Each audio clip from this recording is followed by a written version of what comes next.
Chapter 702.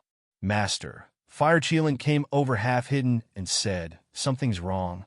They had only been out for a day, but the aura of resentment in the palace seemed to have been cleared away by something. Something was not right. Beligaju lowered his eyes and turned the thumb ring on his finger twice. He ordered in a calm voice, "Go and check it out." Yes. Fire Chelan immediately disappeared, leaving only Azure Dragon to accompany Beligaju on his left. At this moment, the Xuanwu gate that led to the palace opened. Countless officials knelt on the white stone stairs. Their wide sleeves were stuck to the ground, and their voices were loud and clear. "Welcome the retired emperor and the royal family." The retired emperor smiled gracefully and raised his long sleeves. "My beloved officials, please rise." The officials stood up one by one. They stood in a long row and looked very grand. The retired emperor's return meant that the crown prince was going to be chosen. This was the most important thing for the entire War Dragon dynasty. Everyone had a smile on their faces. Although many problems had not been solved, all the neighboring countries on the Divine Land knew how powerful the War Dragon dynasty was. The third Princess Consort had defeated the ambassadors from the neighboring countries all by herself. The royal family even took the opportunity to send troops to the south. Now, when they saw the flag of the War Dragon dynasty, their hearts trembled. This was something that had never happened before. The War Dragon dynasty was much more powerful than before. As subjects, they all felt proud and elated from the inside out. In fact, when the retired emperor was still in power, the War Dragon dynasty had always been doing well. However, it was later ruined by the emperor too much, which caused it to go downhill for 20 years. In addition, there were internal problems in the Elder Council. Their greed for eternal life made them lose their rationality, which led to the later stage of corruption. Now that the emperor was gone, it was not necessarily a bad thing for the War Dragon dynasty. However, it was not necessarily a good thing for the four great families who had great control over power. Originally, the four great families and the Elder Council relied on each other. The four great families were called the four great families not only because of the military power and land they controlled, but also because they had many branches. Each of them was a founding general. Some of them had helped the retired emperor a lot. At this point, it was only natural that he would overthink things. They followed behind the retired emperor with smiles on their faces, thinking about how they would talk about the imperial consort selection in a while. They had the same idea before. However, at that time, Hellion Vivian was too outstanding. Whether it was in terms of appearance or martial chi, she took the first place. They had no way of sending anyone to the royal family. Things were different now. There had been no news from Hellion Vivian's stomach for a long time. A new emperor was different from a crown prince. Once he succeeded the throne, he would have to spread his family and live a fair life. This time, it was easier than ever to send someone into the palace. After all, there was no need for him to be ranked first. As long as he had someone draw a portrait and send it to the retired emperor for him to take a look, he would be able to select at least 2 young ladies from influential families. The Hay family was not participating, and Hellion Vivian was in charge of the Hellion family. Before the other 2 families returned to the capital, they had ordered their families to draw their portraits. Now, they were even more determined to win. Hellion Vivian was also from one of the 4 influential families. It was impossible for her not to know about the affairs of the other families. The moment the retired emperor entered the capital, a mercenary passed the news to Hellion Vivian. Hellion Vivian looked at the portraits in her hands. She raised her long and narrow eyes lazily. Are these the beauties chosen for the royal families? The mercenary felt that it was best for him to remain silent at this time. Hellion Vivian smiled. There are all kinds of beauties. Go ahead and return the scrolls. I reckon that someone will need them for the luncheon. The mercenary looked down and said in a low voice, "Miss, these portraits are." "Return them." Hellion Vivian was still smiling as she played with the strawberry in her palm. "I want to hear what these ministers will say in the palace." The mercenary replied, "Yes." In a flash, he disappeared from the Jiucheng Hall. After he left, Hellion Vivian felt a surge of excitement in her blood. She only knew what was going on when she touched her belly. Fetal movement? Wasn't it too fast? Didn't she need to be pregnant for a long time to have fetal movement? Why was her baby so fast? Helene Vivian was thinking about it when she felt a movement in her palm. The baby seemed to be very active, as if he was happy.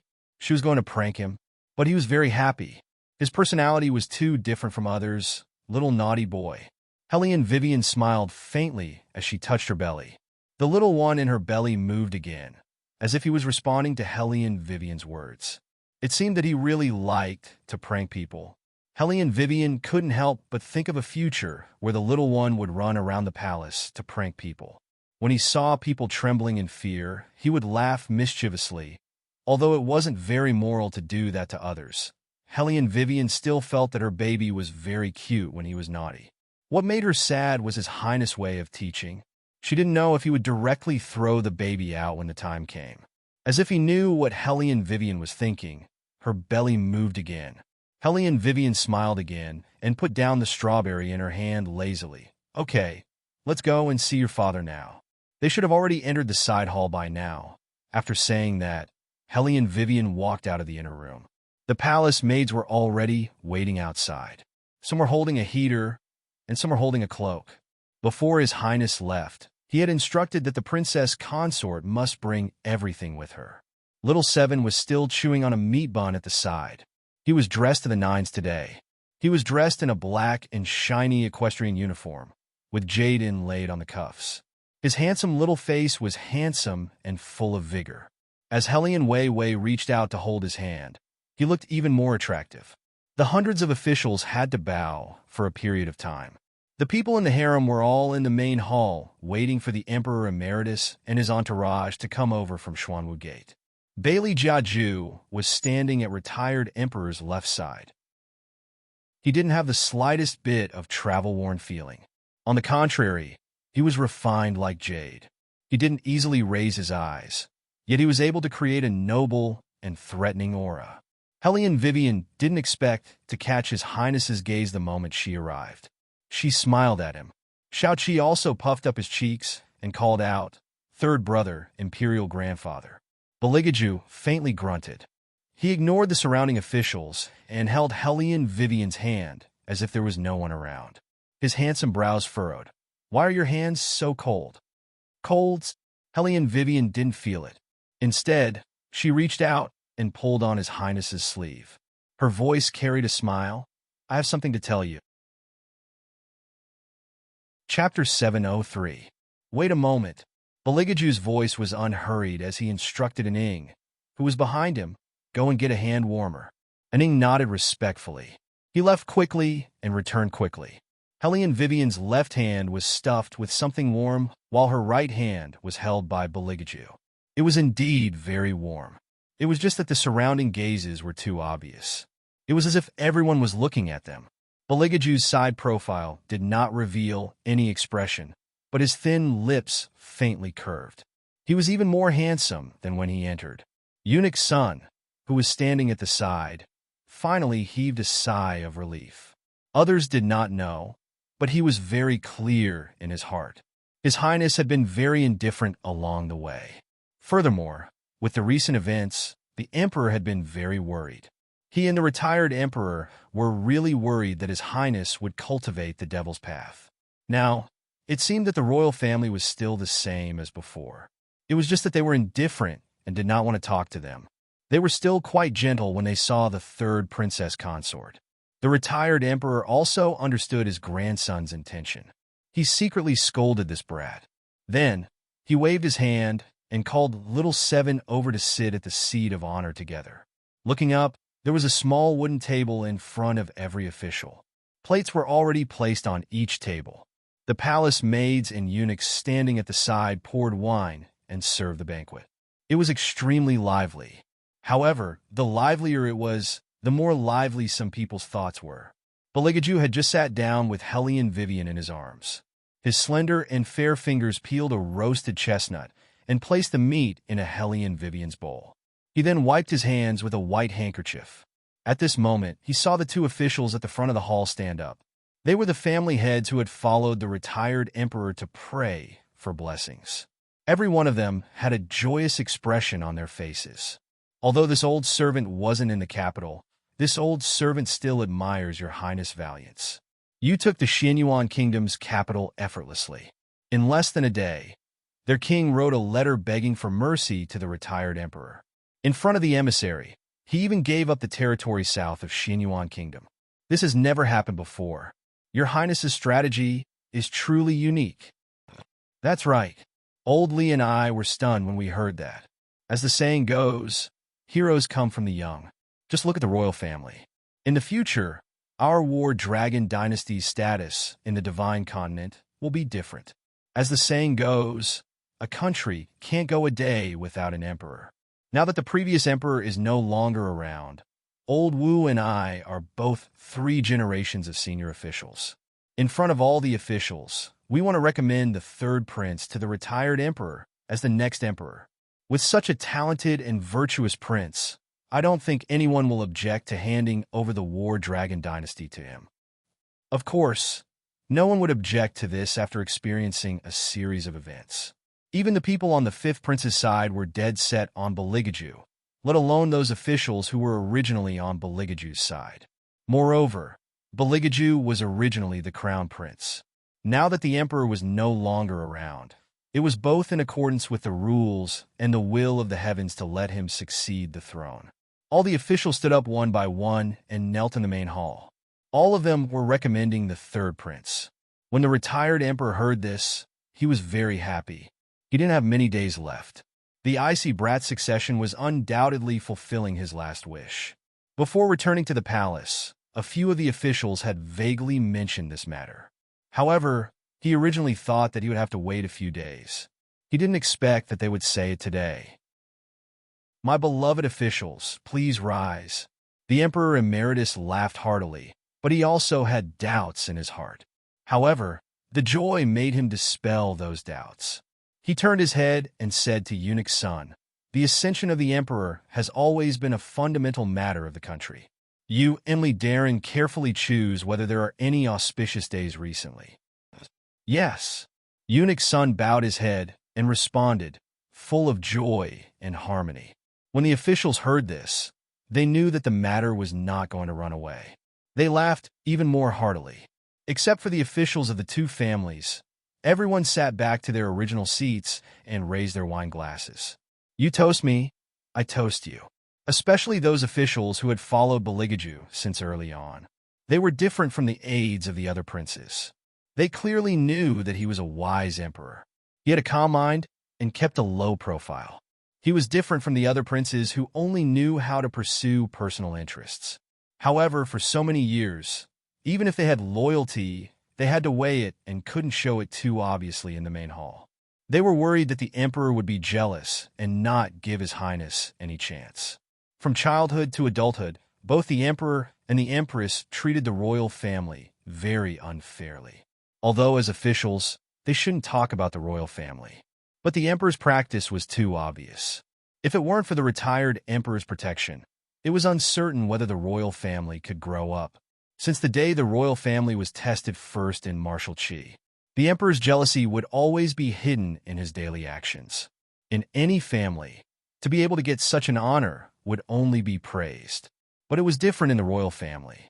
Although the War Dragon dynasty advocated martial arts, the 3rd prince also got the first position of the crown prince. But in the palace, the heavens had always been jealous of heroes. In the year of the fire, they were almost desperate. Watching a wise emperor about to fall like this, they felt regret in their hearts. They didn't expect that the royal family, who was gradually growing up, not only did not weaken his sense of existence. Instead, he became the most mysterious prince of the War Dragon dynasty. Unknowingly, the 6 tribes were gradually controlled by him.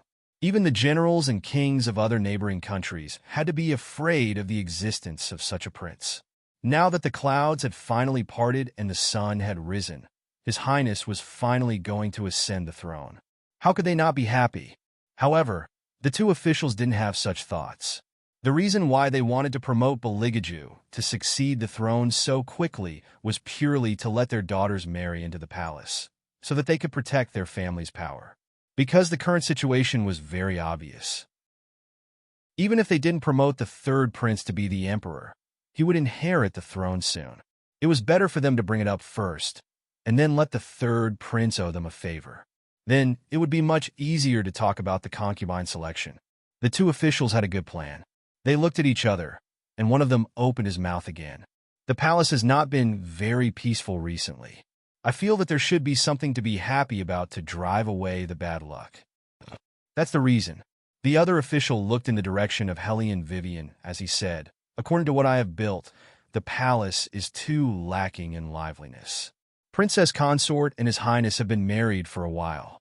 His Highness is usually busy. It's time to find a few close people to share His Highness's worries. Hellion Vivian was still eating the chestnuts Beligaju peeled for her. Naturally, she didn't find a suitable opportunity to tell His Highness about her pregnancy. These people were more anxious than the other.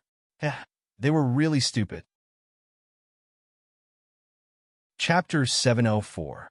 The two ministers echoed each other. The meaning of their words could not be more obvious. It was nothing more than hinting that Hellion Wei Wei had no news in her stomach. The rest of the people were stunned. During this period of time, many of the officials had become Hellion Vivian's admirers. With the Minister of Appointments as the leader, they would send people into the palace from time to ask Hellion Vivian to give them some tips on solving cases. Now that they heard someone directly pointing the finger at Hellion Vivian without saying anything, they became anxious. After all, since ancient times, the heir of the imperial family was a very important matter. Officially saw that the commotion around him had died down, so he deliberately smiled and asked Hellion Vivian, Princess Consort, what do you think? If she directly asked Third Prince about this matter, he would definitely refuse. Asking in a roundabout way like this, Wei Wei couldn't very well refuse in front of all the ministers.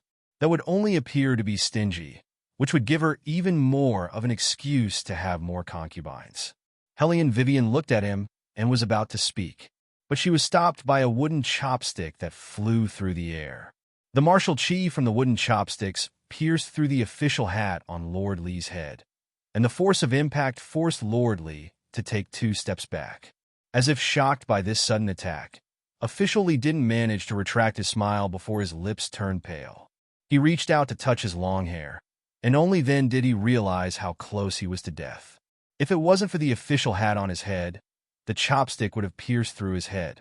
After Official Li reacted, he was so scared that his whole body started to tremble. Everyone turned to look at Bailey Jiaju, who had made a move. However, he only smiled faintly and played with the other chopsticks in his hand. Lord Li, don't you know that I have sent troops to attack the Xinyuan Kingdom's capital? Then do you know why I did this? As he spoke, he held up the other chopstick. His movements were very elegant, but his eyes were filled with viciousness. There was a swoosh sound. Official Li's left leg was pierced through just like that. Ah! A painful cry resounded throughout the entire palace. Mr. Li could no longer speak. His entire body was lying on the floor of the hall. He reached out and hugged his aching left leg, rolling back and forth. Bright red blood flowed out from Mr. Li's knee, scaring the other person standing beside him. His face also paled, and he swallowed his saliva with difficulty. Beligaju just took a white handkerchief from the side and wiped his hands before continuing to speak to the two of them, because they insist on forcing this highness to take in a concubine. Why, Your Highness? These old officials are only thinking for the sake of the War Dragon dynasty.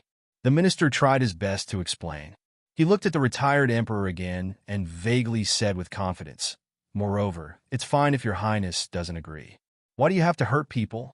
No matter what, we are old ministers who have followed the retired emperor conscientiously. Your Highness treats me, an old Li, like this. Have you ever thought that others will be bitterly disappointed?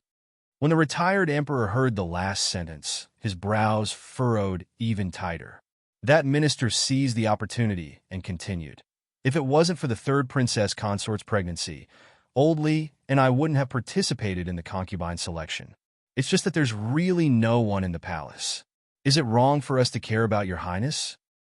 Care about this highness? Beligaju sneered, a mocking expression on his face. When that minister heard this, he no longer cried injustice to Beligaju.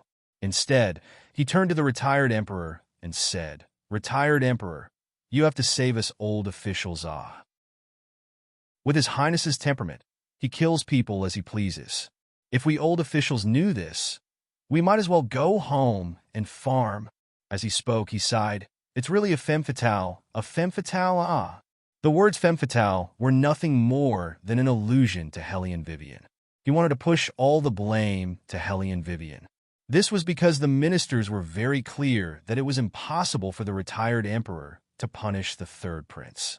However, Hellion Wei Wei was different.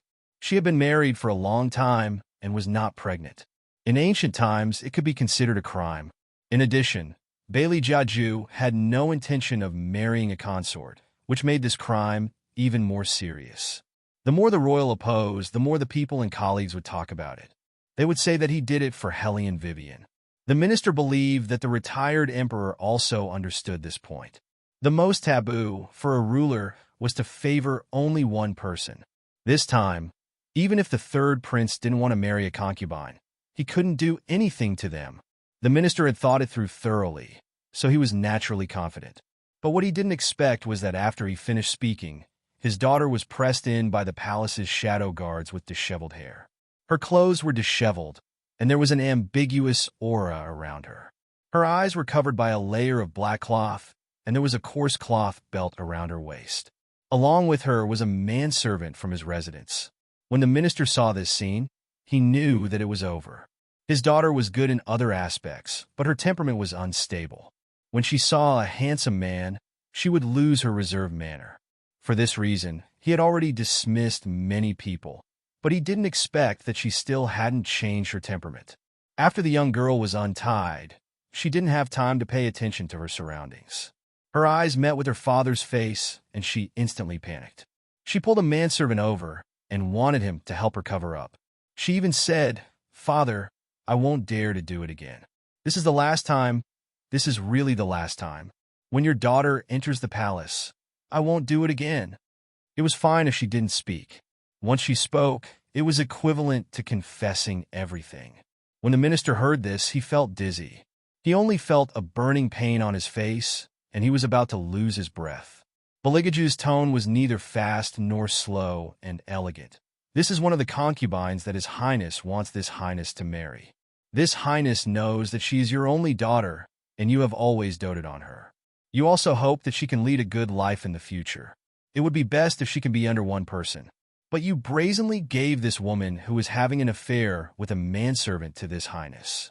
This Highness rejected you, and you still use the words femme fatale to talk about it? Ah, do you think you were worthy?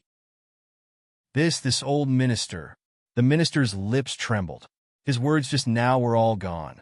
Changing from his previous aggressiveness, he knelt on the ground and kowtowed a few times. "Your Highness." This old minister was possessed for a moment. "I beg your Highness to spare this old minister's life for the sake of this old minister's great contributions." When the ministers heard this, they understood what he meant. There was clearly a problem with Miss Wu's style. Official Wu himself also knew. After all, she was his daughter. How could he not know? But Official Wu, for the sake of glory, splendor, and wealth, wanted to send a dirty daughter into the palace. Chapter 705. Not to mention the imperial family, even the common people wouldn't tolerate such a shameful thing. Who would tolerate a woman who fooled around with a manservant as their daughter-in-law? This was simply a matter of wearing a green hat on one's head. It would be strange if the Emperor Emeritus didn't kill him. All of the ministers looked at each other, their faces filled with shock and disdain. None of them had expected Official Wu to be so bold as to do such a thing that would kill all 9 generations of his family. Official Wu's face was ashen, and there was even a trace of blood on his forehead. He fell onto the ground in the main hall. He couldn't have expected this. His daughter's matter was actually known by others, and it was even brought up in public. This time, even if he was an old official who followed the Emperor Emeritus, he couldn't be saved. Official Wu regretted his actions, and his face was full of tears. His legs were trembling so much that they couldn't support themselves. The Emperor Emeritus had long been angry, and his eyes seemed to be able to spit fire. Nonsense. This is simply nonsense. Someone come. Take Wu Yong away for this emperor and behead him directly. Yes. The shadow guards moved very quickly, almost not giving official Wu a chance to say a second word. Eldest Miss Wu, who was kneeling on the ground, didn't want to say anything because such a thing had already happened, and now she was thrown in the main hall for everyone to see. She was so ashamed that she wanted to dig a hole and bury herself. Now that she saw her father being dragged away, she no longer cared about anything else and covered her face as she cried, "Emperor Emeritus, you can't do this. My father has worked hard to follow you for so many years, and the Wu family has also made a lot of contributions. You can't take my father's life because of such a small matter. After all, this matter is all because of the third princess consort. Shut up." It would have been better if eldest Miss Wu didn't speak, but once she did, the Emperor Emeritus's hidden anger completely exploded. He threw the wine cup in his hand and heavily smashed it on the woman's head. "You still dare to take credit for this, Emperor? Just because you made a contribution, I can put a dirty woman like you into my imperial family? You're disgraceful. I'm warning you, don't speak anymore. I'm already being polite by not immediately exterminating your entire Wu clan." Eldest Miss Wu had never seen the retired emperor get angry at her. After all, the status of the Wu family was not low. She usually knew the rules and listened to the retired emperor's praises the most. Now that her forehead was hit, the first thing she felt was pain. After hearing the retired emperor's words, her whole face turned white and red. She was so scared that her whole body went limp. She didn't dare to speak anymore and could only keep kowtowing. None of the people present pleaded for mercy for the father and daughter of the Wu family. Firstly, it was because of the royal family's ruthless methods. Secondly, it was because what Wu Yong did this time was too immoral. In order to let his impure daughter enter the palace, he actually framed the third princess consort as a femme fatale. This kind of person simply deserved to be killed.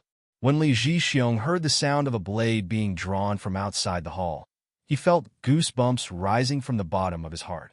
His left leg still hurt, but what made him more afraid was not the pain, but the man standing not far from him.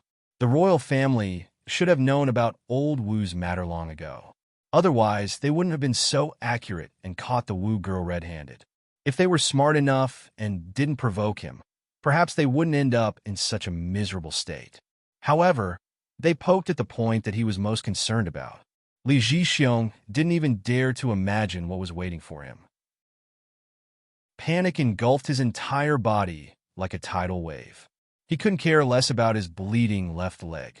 He kept begging for mercy, claiming that he didn't know the eldest daughter of the Wu family looked like this. Beligaju didn't even look at him and didn't let anyone drag him away. He just let him stand in the middle of the hall, trembling in fear. At first, Li Zhixiong was relieved. After half a minute, he realized that the other party did it on purpose. They deliberately left him hanging so that he could have a taste of this kind of pain. In addition, the wound on his left leg kept bleeding. In less than 2 hours, he would die without the royal family's punishment. The retired emperor also hated these two officials to the core. He knew about Wei Wei's performance in the capital. It was hard to find a daughter-in-law like her even if one had a lantern. Suppressing the label of a femme fatale, they had a good idea. When the Xinyuan Kingdom's ambassador came, they didn't even have a decent exorcist in their country. What were the 4 great families doing all these years? Each of them only knew how to ask for a marriage alliance and kept retreating. They didn't have the guts that the War Dragon dynasty should have. If it wasn't for Wei Wei, the entire War Dragon dynasty would have lost face. His precious grandson would have become even more unpredictable. Maybe he would kill people like flies, or maybe he wouldn't be as angry as he was now. Whenever the retired emperor thought of the suffering Beligaju went through when he was young and the expression on the child's face when he walked out of the sea of fire, his heart ached. The retired emperor also thought it through. Even if Wei Wei couldn't get pregnant in the future, it didn't matter. After all, there was still little Qi. When little Qi grew up, there would be a bloodline in the royal family. Thinking of this, the retired emperor didn't say anything. He only patted little Qi's head and didn't even look at the bloodstains on the ground. Seeing the retired emperor's attitude, Li Zhixiong became even more flustered. He kept saying, "Retired Emperor, you have to believe this old subject. This old subject really doesn't know anything. This old subject is only thinking about how to treat His Highness well and how to treat the imperial family well.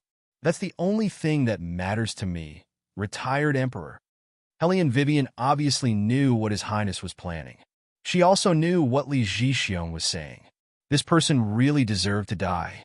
However, it wasn't worth it to make the retired Emperor's mood so bloody for such a person. "What did you want to say to this Highness?" Just as Hellion Wei Wei was engrossed in her thoughts, Bailey Jiaju had already paced back and forth. His slender and fair fingers picked up the second chestnut, as if he planned to continue feeding her. His movements were graceful and natural. The side of his face was still as handsome and noble as before. It was as if everything that happened in the main hall had nothing to do with her. When Hellion Vivian heard him ask this, she didn't hesitate and directly whispered in his ear, "I'm pregnant." Her voice wasn't loud, but it still carried a languid smile. Beligaju's action of peeling the chestnuts clearly paused.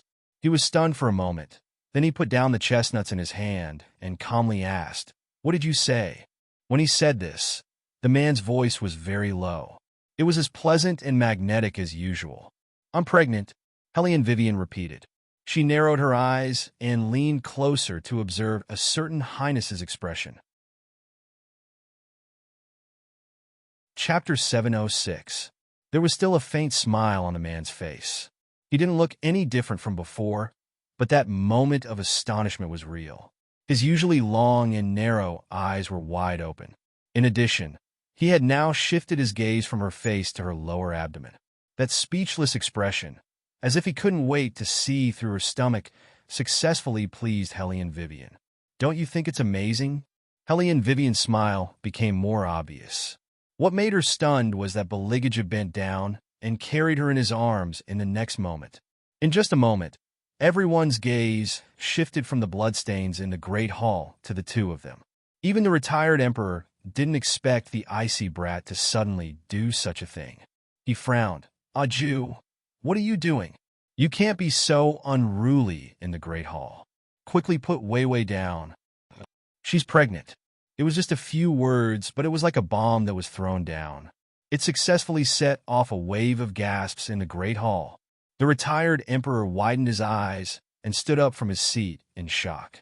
His voice also lost its usual wisdom. "What did you say?" "Wait, icy brat, you come back and explain clearly to me." Beligaju didn't care about the noise behind him. He directly carried her and moved a few meters away in a flash. The ministers were already stunned. Everyone maintained their previous actions with their mouths wide open. The retired emperor pulled Eunuch Sun's hand over and asked anxiously, "Did you hear what that icy brat said? He said that Wei Wei is pregnant?" Eunuch Sun was also a little dumbfounded. Now that he was pulled by his master, he immediately came back to his senses and nodded repeatedly. "Retired emperor, you didn't hear wrong. Indeed, the third princess consort is pregnant." "Huh, good. The retired emperor said the word good twice in a row. A smile leaked out from his face, and he couldn't hide his happiness. These two children, hiding such a big thing from me. It's really. You tell me, he's going to be the imperial father, but that icy brat still doesn't understand human feelings." Eunuch Sun reacted quickly. When he heard the retired emperor's words, he took the lead and knelt on the ground. With a beaming face, he said, "Congratulations, retired emperor. Our war dragon dynasty is going to have a little prince." After hearing Eunuch Sun's words, the ministers seemed to have woken up from a dream. One by one, they bent their knees and knelt on the ground. Sounds of congratulations overflowed from the main hall. The fact that the princess was pregnant was a joyous occasion for the entire war dragon dynasty. The ministers all had smiles on their faces. You look at me, I look at you. Words of congratulations to the retired emperor were endless. Li Zhixiong, who was bleeding nonstop, listened to the sounds around him. His originally pale face became even paler. It turned out that the third princess consort had been pregnant for a long time. So, everything they did was just to slap their own faces. With them as a foil, Not only would Hellion Vivian not lose her position, but the retired emperor would probably only recognize her as his granddaughter-in-law. No matter how extravagant his words were, the retired emperor would never spare him again. As expected, the retired emperor glanced at him with obvious disgust in his eyes. "There's no news in your stomach? I don't want to hear such words in the future." As he spoke, he instructed Eunuch Sun, "Pass down my order. In the future, the Li and Wu families will be treated like commoners. They will no longer enjoy the treatment of a century-old family. As for Li Zhixiong himself, throw him into the dungeon and execute him after autumn. Pay attention to his blood and vitality. Don't offend this emperor's precious great-grandson." "Yes, yes, yes," Eunuch Sun responded in succession. He was very thorough in his work. Li Zhixiong had thought of the worst-case scenario, which was that they would offend the third prince, even if the third prince punished them this time. However, the matter of marrying a consort was imperative. However, he never expected that the third prince would be so ruthless and the third princess consort was actually pregnant. The situation changed too quickly. When Li Zhixiong heard the retired emperor's words, he was so regretful that he wanted to slap himself twice. It was over. This time it was really over. Not only him, but the entire Li family was doomed. Outside the hall, Hellion Vivian was held in someone's arms. It was inevitable that her movements would be sluggish. She could only continue to ask, "All right, do you like boys or girls?" Beligaju's thoughts were still stuck at the previous stage. Humans were too fragile, especially when a woman was pregnant. There were many things that she had to pay attention to. He had just fed her chestnuts. He didn't know if there would be any adverse effects. Moreover, he didn't have any concept of children. Like little Seven, who only knew how to eat. He was a demon. Demons had always been emotionless. Even if he looked very much like a human and learned the elegance and refinement of humans. But in his bones, it was cold. In this world, only the woman in his arms could affect his emotions. As for the one in her stomach, it better be obedient. When Hellion Vivian saw that he didn't speak, she simply pulled a certain highness hand and placed it on her lower abdomen. "He's still moving around in my stomach. He's very lively. Feel it." When Beligaju heard Hellion Vivian's words, he simply let her sit on his long legs. Then he sat in the ancient pavilion. He leaned over and pressed his ear to Hellion Vivian's lower abdomen. After sensing for a while, the other party didn't move. Gradually, those good-looking thin lips formed a line. Still not moving? Hellion Weiwei was also puzzled as to why he was so quiet when he was moving nonstop just now. He's probably asleep. Fell asleep? Beligaju didn't deny it. The corner of his mouth was dyed with a cold smile. Demons didn't need to rest at all, let alone sleep. In his opinion, he had eaten too much. Little demons needed a lot of dark energy to replenish themselves every day, especially the newly formed little demons. No wonder the palace was so clean. There was no need to let the Fire Qilin continue to investigate, because the culprit was here. What's wrong? For some reason, Hellion Vivian felt that a certain highness expression was a little strange. Beligaju's hand moved very gently. His voice carried a smile. "Nothing. I just feel that it's necessary to teach him dining etiquette." He scared away all the dead souls in the palace as soon as he came. How stupid. Thinking of this, Beligaju's large palm stroked Hellion Vivian's belly again. However, as if to refute his words, a force came over and fiercely hit his palm. "The baby hasn't been born yet. How can you teach him dining etiquette?" Wait a minute, he moved. He really moved. Hellion Vivian's face was full of surprise. Her smile was gentler than ever. "Did you feel it?" Chapter 707. The baby is not even born yet. How can you teach him dining etiquette? Wait a minute, he moved. He really moved. Hellion Vivian was pleasantly surprised. Her smile was gentler than ever. "Did you feel it?" "Yes." Beligaju slowly narrowed his eyes. Not only did he feel it, but he also felt that the strength of the kick was extraordinarily strong. Hellion Vivian smiled even more happily. She reached out and pushed him away. Then, she happily stroked her belly. She did not know if it was her illusion, But the kick from the baby just now seemed to be heavier than usual. He must be excited to see you. He is greeting you right now. Greeting? Bailey Jiajue, who was pushed away, curved his thin lips. That was not a greeting. He was sure that the thing inside was definitely provoking him. Heh, good, very good. Hellion Vivian, who was immersed in joy, did not notice the meaningful look in His Highness's eyes. However, after returning to Jiuchong Hall, there were obviously more palace maids serving her. The retired emperor had specially asked Eunuch Sun to select 2 experienced female physicians to serve Hellion Vivian. The identities of these 2 female physicians had been checked repeatedly. There would be no tampering.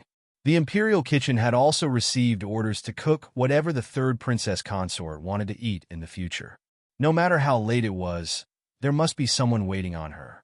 This was a most practical thing for Hellion Vivian. Although she had the strawberries from the fantasy space to replenish her energy and reduce her hunger. As a human, Hellion Vivian still preferred to eat normal grains, although those did not seem to have a good filling effect on the baby in her belly.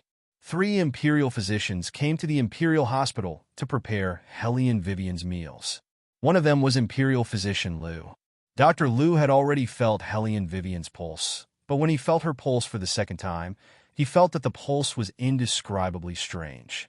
It must be the pulse of pregnancy.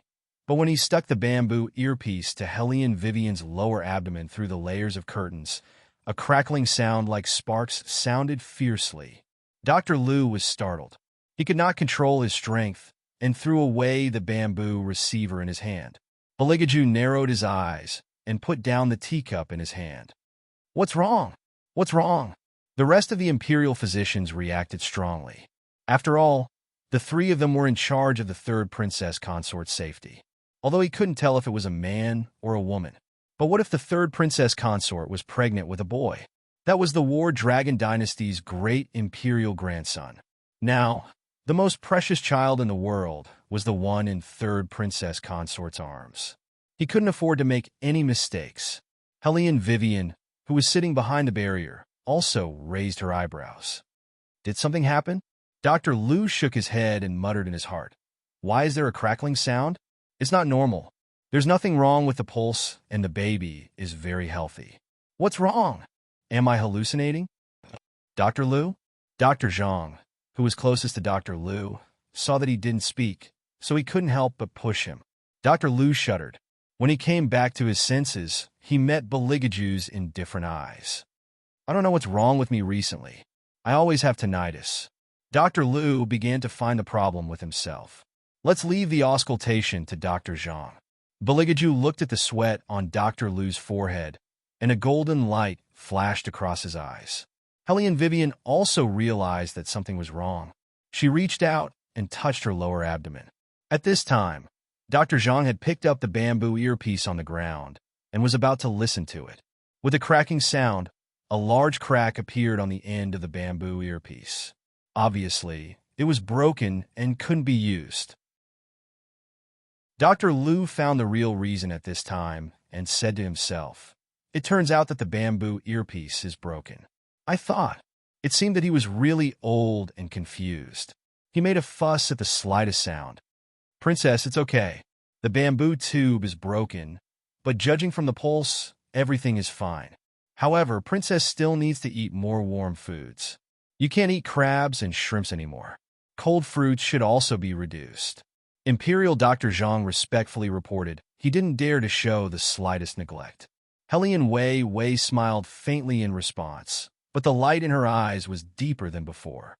Dr. Liu's reaction just now didn't seem to be as simple as the bamboo earpiece being broken. It seemed that he heard something that he shouldn't have heard. He was frightened and let go of the earpiece at once. Moreover, the people in the Imperial Institute of Medicine had been practicing medicine for so long. It was impossible for them to make mistakes with medical tools and bring a broken bamboo earpiece, unless the bamboo earpiece was broken just now. But it was too coincidental. As soon as it got close to her lower abdomen, it broke. Could it be? "It's you, right?" Hellion Wei sighed and reached out her hand to caress her lower abdomen. She smiled helplessly with affection. "You're simply too naughty. You even scared Imperial Physician Liu." She had long known that her baby would be different from others. So Hellion Vivian didn't think it was strange that this happened. Instead, she had a headache. Who could control this little thing when it was born? He was really too naughty. If you continue to be so naughty, there will be no spiritual strawberries tonight. Even though she felt wronged, the fetus in her belly moved. Hellion Vivian also felt it. She shook her head with a smile and educated the little thing in her belly. Mom knows that you don't like others to touch you. Mom won't let them use the bamboo earpiece to listen in the future. But you have to be good. Do you hear me? Don't scare people casually. It was said that mother and child were connected. Even if the baby was not born, it seemed that he could still sense what Hellion Vivian was saying, in order to show that he was very obedient. Soon, Hellion Vivian's lower abdomen stopped moving. It sounded like he fell asleep after doing something bad. Hellion Vivian let him go, but it didn't mean that His Highness would let him go. After sending a group of imperial physicians away, Beligaju walked toward the screen. He reached out and waved all the palace maids away. He lifted the curtain and looked at Hellion Vivian's lower abdomen with raised eyebrows. Hellion Vivian was yawning. Obviously, she was sleepy and a little drowsy. Perhaps it was because of her pregnancy, but she looked even lazier than before. She leaned against the headboard lazily, her long black hair cascading down and falling on her pure-colored underwear, making her skin look even fairer and more translucent.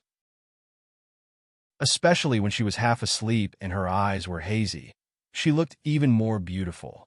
Beligaju's eyes darkened. He reached out and picked her up. Layers of curtains fell behind him without any wind. It was extremely luxurious and beautiful. Chapter 708. When Hellion Vivian saw that it was His Highness, she asked in a daze, "Where are Imperial Physician Liu and the others?" "They're all gone." Bailey Jiaju held her hand in his palm and carefully played with it. The gentleness in his pair of eyes was more devilish than usual.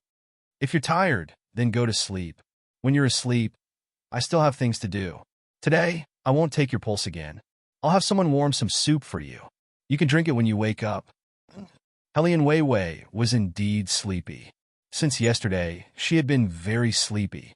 Not to mention, with His Highness around, his familiar and pleasant scent, coupled with his steady heartbeat, she always felt at peace.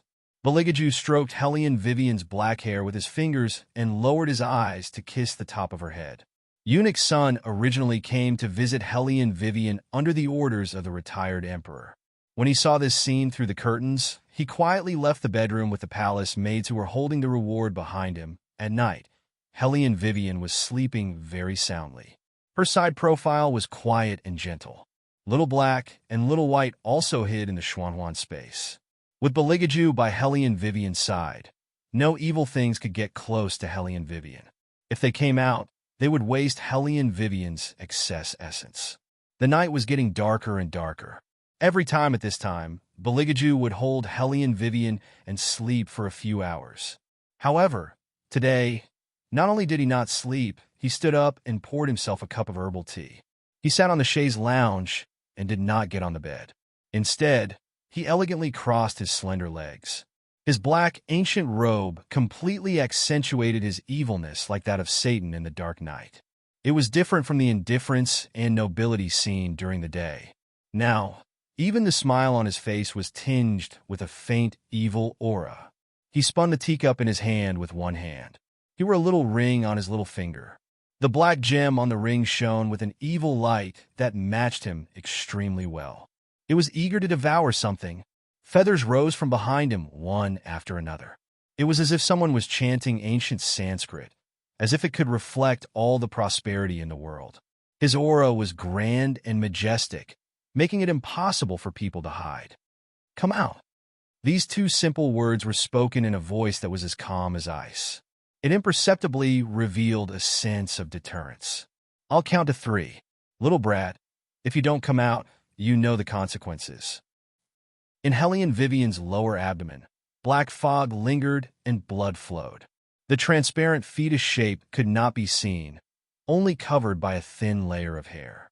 After hearing Beligaju's words, its body moved. With a crashing sound, the black feathers clumped together and emitted a faint light in the corner. A small figure could be faintly seen. The figure was very small. Its lips curled, looking cool and soft. It opened its mouth and said, "You can't hit me. If you hit me, Mother will be sad." "Are you threatening me?" Beligaju sneered, and the black feathers changed. The small figure was bound by the feathers and was very unconvinced. It was Father who said I was stupid first. "Are you not stupid?" Beligaju continued to drink his tea. "This is the human world. Isn't the trouble you caused during the day enough? You broke the bamboo tubes and deliberately made a sound to scare Imperial Dr. Liu. Do you only know such low-level pranks?" The little figure snorted with an undetectable arrogance. "How can I let those stupid humans see my naked body? If they want to see Father, will Father let them see? This king won't. But this king has many methods to prevent them from spying on this king. For example, I can break all their bamboo tubes in advance and not wait until they touch you to counterattack. This way, the suspicion will fall on your mother. This king doesn't care what method you use, but don't cause trouble for your mother." Beligaju's voice was very light. A pair of clear peach blossom eyes revealed a deep golden light, and the handsome side of his face was filled with warning. The small figure also knew that if others knew that the child in his mother's womb was different from normal humans, it would definitely not be good for his mother. He did that during the day because he couldn't control himself. After doing it, he regretted it. Now that he was reprimanded by Beligaju, he lowered his head guiltily and said, "Then what about Father? Don't think that I can't hear, because I am in Mother's womb. Today, there were people in the hall who wanted you to marry a concubine. Those people were simply looking for trouble with Mother. You should have just killed them all.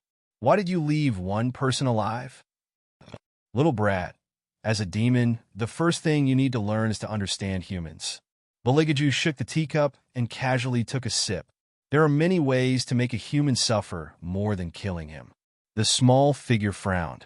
He knew that humans were very greedy and stupid. For example, the two ministers in the hall today were simply disgusting. His first reaction was to kill all of them. But now that I think about it, other than their lives, they should be more afraid of losing the power in their hands. Also, your dining etiquette. Beligaju glanced at him. You have to eat little by little. Don't limit yourself to one area. There are many exorcists in the Divine Continent. You have to learn to do things without leaving any traces. A perfect and elegant disguise so that no one will suspect your identity. Then I will think about what those people who are disrespectful to Mother are afraid of. I will secretly get rid of them and then find a scapegoat." They were indeed father and son. Without saying too much, the small figure had completely understood his father's meaning. He clenched his small fist and said seriously, "But you can't let Mother know that the babies in the palace were scared away by me." Bailey Jiaju devilishly curved his lower lip as he unhurriedly put down the teacup in his hand. "That depends on how you perform next. Now, you can go back." Humph! The black feather fell. In the dim light, the small figure had already disappeared. It was obvious that the father and son were the kind of people who disliked each other. However, when it came to protecting Helly and Vivian, they had reached a high level of consensus. On the same night, all the medical equipment related to handsets in the Imperial Academy of Medicine were all shattered. Everyone in the Leaf family in the west of the city said that they had seen a ghost. They were so scared that they hid in the house and did not dare to come out. Without the retired emperor's punishment, Li Jixiong had already gone crazy. Everyone said that it was retribution, that the Leaf family had killed the civilians and was seeking revenge. In fact, brother, aren't you worried that Father will call you out for a private talk? The two fetuses in the lower abdomen leaned their heads together and communicated in a language that only they could understand. Chapter 709. The smaller, transparent fetus on the left was obviously weaker. His form was also blurry as he spoke slowly. The bigger one on the right was cool and soft. "No, I found a scapegoat this time. I didn't cause any trouble for Mother." "But didn't Mother say that we shouldn't be naughty? You broke the bamboo tube again. Won't Mother be unhappy? She thinks that we don't listen to her." The smaller fetus voice was very slow and low. The bigger fetus finally realized something and moved with a bang. Damn it, it's Father. Father tricked me. It's okay. Mother loves us very much. She won't be angry. Brother, don't be tricked by Father in the future. The smaller fetus dragged his voice. But Father is right. We have to be more careful in the future. Be good tomorrow and don't cause any trouble for Mother. Okay. The bigger fetus hugged the smaller one tightly and seemed a little unhappy. Why are you getting smaller and smaller? Eat more tomorrow. Brother will give you all of Brother's food. The smaller fetus had not fully developed. Saying a few words was already his limit. Now that he heard his older brother's words, he did not respond. Instead, he fell into a deep sleep. The bigger fetus was still working hard to develop. Like a seedling, once it was formed, it would grow very quickly. Black fog and a steady stream of spirit chi lingered around him. After a while, the bigger fetus moved his eyelids. His beautiful eyes slowly opened like flowing blood, filled with a strong demonic aura. I want to get out of here as soon as possible. The nutrition here can't satisfy me anymore. The next day, the entire Imperial Hospital was in chaos. The bamboo tubes that were prepared for the third Princess Consort's auscultation were all broken. Also, the golden wires that were used to check the pulse were broken everywhere. Some people said that it was because of rats.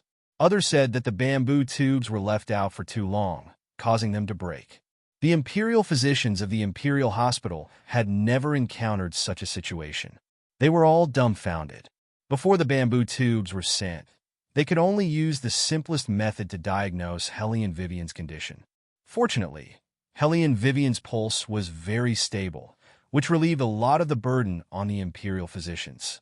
Medicinal cuisine was still a must, and Hellion Wei Wei could eat it too. Under normal circumstances, she could eat as much as 4 or 5 normal pregnant women. The imperial physicians felt that it was time, so they didn't think too much about it. On the other hand, Hellion Vivian looked even more helpless after hearing the news from the court of imperial physicians. It had only been one night. The baby's prank escalated. Furthermore, it was obvious that this was a smart move. Not only did they destroy all the bamboo earpieces in the palace, but they also removed imperial physician Lu's suspicion. Now, everyone in the palace was looking for the rats to prevent them from causing trouble in the imperial hospital. Who would have thought that the real culprit was actually in her stomach? Don't do that, do you hear me? Hellion Vivian was different from Beligaju. When teaching children, she had to let them know what was right and what was wrong. This was not inflexible. It was just what parents should do. She knew that her child would have something that many people couldn't have in their lifetime from the moment he was born. But because of this, she couldn't let the baby go astray. However, it was obvious that the baby didn't understand this. Otherwise, he wouldn't have aggrieved and encouraged her. Hellion Wei Wei reclined on the soft couch, put aside the book she was just reading, and extended her hand to stroke her lower abdomen. Within her indolence, there was gentleness. Think about it, those bamboo tubes in the Imperial Academy of Medicine are all used to treat people. I think all the ancient princes were like this. They also had to practice swordsmanship and learn the art of war, so that they could be useful in war. Didn't you like to read the art of war when you were young? Yes. Bailey Jiaju put down the ancient scroll in his hand, his handsome side profile raised an arc. He liked reading those books, not because he wanted to fight, but because he wanted to be able to kill people more perfectly. He believed that the little brat would like it too. This was the nature of a demon. Chapter 710. However, the way she hugged him still made Beligaju very happy. A smile appeared on his noble and handsome face. Beligaju immediately turned around and pulled Hellion Vivian into his arms. He lowered his head and kissed her lips. Hellion Vivian was stunned for a moment. Then, a smile gradually appeared on her face. It was a very gentle kiss. It seemed that a certain highness had learned to restrain himself for the sake of her health. With this thought in mind, Hellion Vivian cooperated a lot. However, Beligaju paused. He raised his beautiful eyes and asked, "So obedient?" "I'm pregnant. Naturally, I have to be more obedient." Helene Vivian knew what he meant when she saw his gaze. Her face turned a little red. Beligaju took a deep breath and looked at Helene Vivian's lower abdomen. There was a hint of anger in his usually elegant and light tone. Tormenting brat. I'll throw him away when he comes out. Don't say that. The baby will hear it. Helene Vivian looked at his slightly furrowed brows and laughed out loud. The baby will come out soon. When he turns into a little bun, he will chase after us and ask us to hold him. You will like it. Ha! Beligaju smiled evilly. Don't let that happen. Otherwise, he would really grab the little brat's leg and throw him out. It was one thing to disturb them before they were born, but after they were born, he wanted to be a third wheel. He probably sensed the disdain from his father. The big fetus protested in disdain. Who would want their father to hold them? Their father was cold and hard. Their mother was better. Their mother liked them the most. By the way, how could I forget? Didn't you raise little Chi before? How did you feel at that time? Helene Vivian felt that she should learn from the experience of being a parent. Bailey Jiaju only gave her 2 words. You can eat. Helene Vivian, she did ask the wrong person. It was mainly because a certain highness's teaching method was wrong. Little Seven was such a cute child, but she was led astray by him. My baby mustn't be influenced by him again. What if he accidentally implanted some wrong outlook on life? What should I do? As it turned out, Helene Vivian's worries were not unfounded. Even when he didn't like his son, His Highness would still take the time to educate his son on what the basic qualities of a demon were. Therefore, the bigger fetuses began to observe humans while they were still in the womb. Not for anything else, but to better disguise and make use of them after they were born. Other than his mother, any other human being was no more than a pawn in his eyes. However, these were not important. What was important was how to be a good brother. Of course, this was not taught by his father. Based on his understanding of his imperial father, other than his imperial mother, no one else could arouse the slightest bit of imperial father's concern. Since they were both demons, the bigger fetus was not surprised at all. Instead, he hugged the smaller fetus even tighter. He even told the smaller fetus about how he had gone out to scare people at night and told the smaller fetus a bedtime story. The bigger fetus really wanted to go out as soon as possible. Other than wanting to see his imperial mother, he also wanted to hear the smaller fetus call him Big Brother. With Beligage's guidance, the bigger fetus knew how to remove all traces of his actions. Nothing suspicious happened in the imperial palace. Other than the surroundings of Jocheong Hall being exceptionally clean, everything else was normal. The Emperor Emeritus was someone who understood his ice-cold grandson. He found time to ask Beligaju to stay behind so that he could have a private chat. Since you're going to be a father, you have to act like one. You can't raise my precious great-grandson like how you raised little Seven. Also, don't teach him all those nonsensical ideas of yours. The child is not born yet. Even if he is, he's still young. Let him enjoy himself first. The Emperor Emeritus was a very wise person. Once he said such words, it was obvious how much he loved this unborn great-grandson of his. Eunuch Sun understood the Emperor Emeritus very well. Every day, he followed the Emperor Emeritus's instructions and took care of Jocheong Hall inside and outside. He hadn't even seen the little master yet, but he was already so fond of him. If he was really born, the Emperor Emeritus might really ignore state affairs and play with the little master all day long. Little Seventh Prince was the same. He only knew how to eat in the past. Now, when he was eating, he didn't forget to say that it was for the baby. He even held the goldfish in his mouth very righteously. The fish seedlings that he had painstakingly fished out from Jiangnan were almost gone again. Little Seventh Prince also didn't let go of the wild goose that the Emperor Emeritus was rearing. This time, the Emperor Emeritus wasn't angry. He even silently allowed Little Seventh Prince to do as he pleased in the palace. He even said that he wanted to hunt a dragon for the baby. The Emperor Emeritus didn't stop him.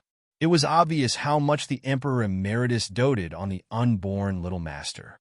When Beligaju heard the Emperor Emeritus's words, he seemed to have thought of something. Suddenly, he smiled and put down the teacup in his hand. He stood up and said calmly, "If Imperial Grandfather is worried that I can't raise the child well, you can raise the child yourself when he is born." The Emperor Emeritus paused. Joy colored the corners of his mouth. He pretended to be calm and said, "You should follow me normally. With your temperament, if you raise a little ice cube, that girl Wei Wei won't be angry with you." Yes. Beligaju's voice was very calm, as if he didn't care. But Imperial Grandfather will have to talk to Wei Wei about this matter when the time comes. The Emperor Emeritus didn't know that his grandson was setting a trap for him. When he thought of hugging his little great-grandson and enjoying family happiness in the future, he didn't care about anything else. Of course, I know this. You should smile more in the future. Don't do those unimportant things in the South study room. Spend more time with Wei Wei. Beligaju didn't need to listen to the rest of the words. After all, the problem had been solved. In the future, if the little brat was disobedient and disturbed them, he would directly kick him to Xingyang Palace. Wei Wei had always been soft-hearted. If the Emperor Emeritus wanted to see the child, she couldn't stop him. No matter how smart the bigger fetus was, he didn't expect his father to do this. He was still nestled in Hellion Vivian's stomach, absorbing the nutrients around him. That night, Hellion Vivian felt that a certain prince's mood seemed to be better than 2 days ago.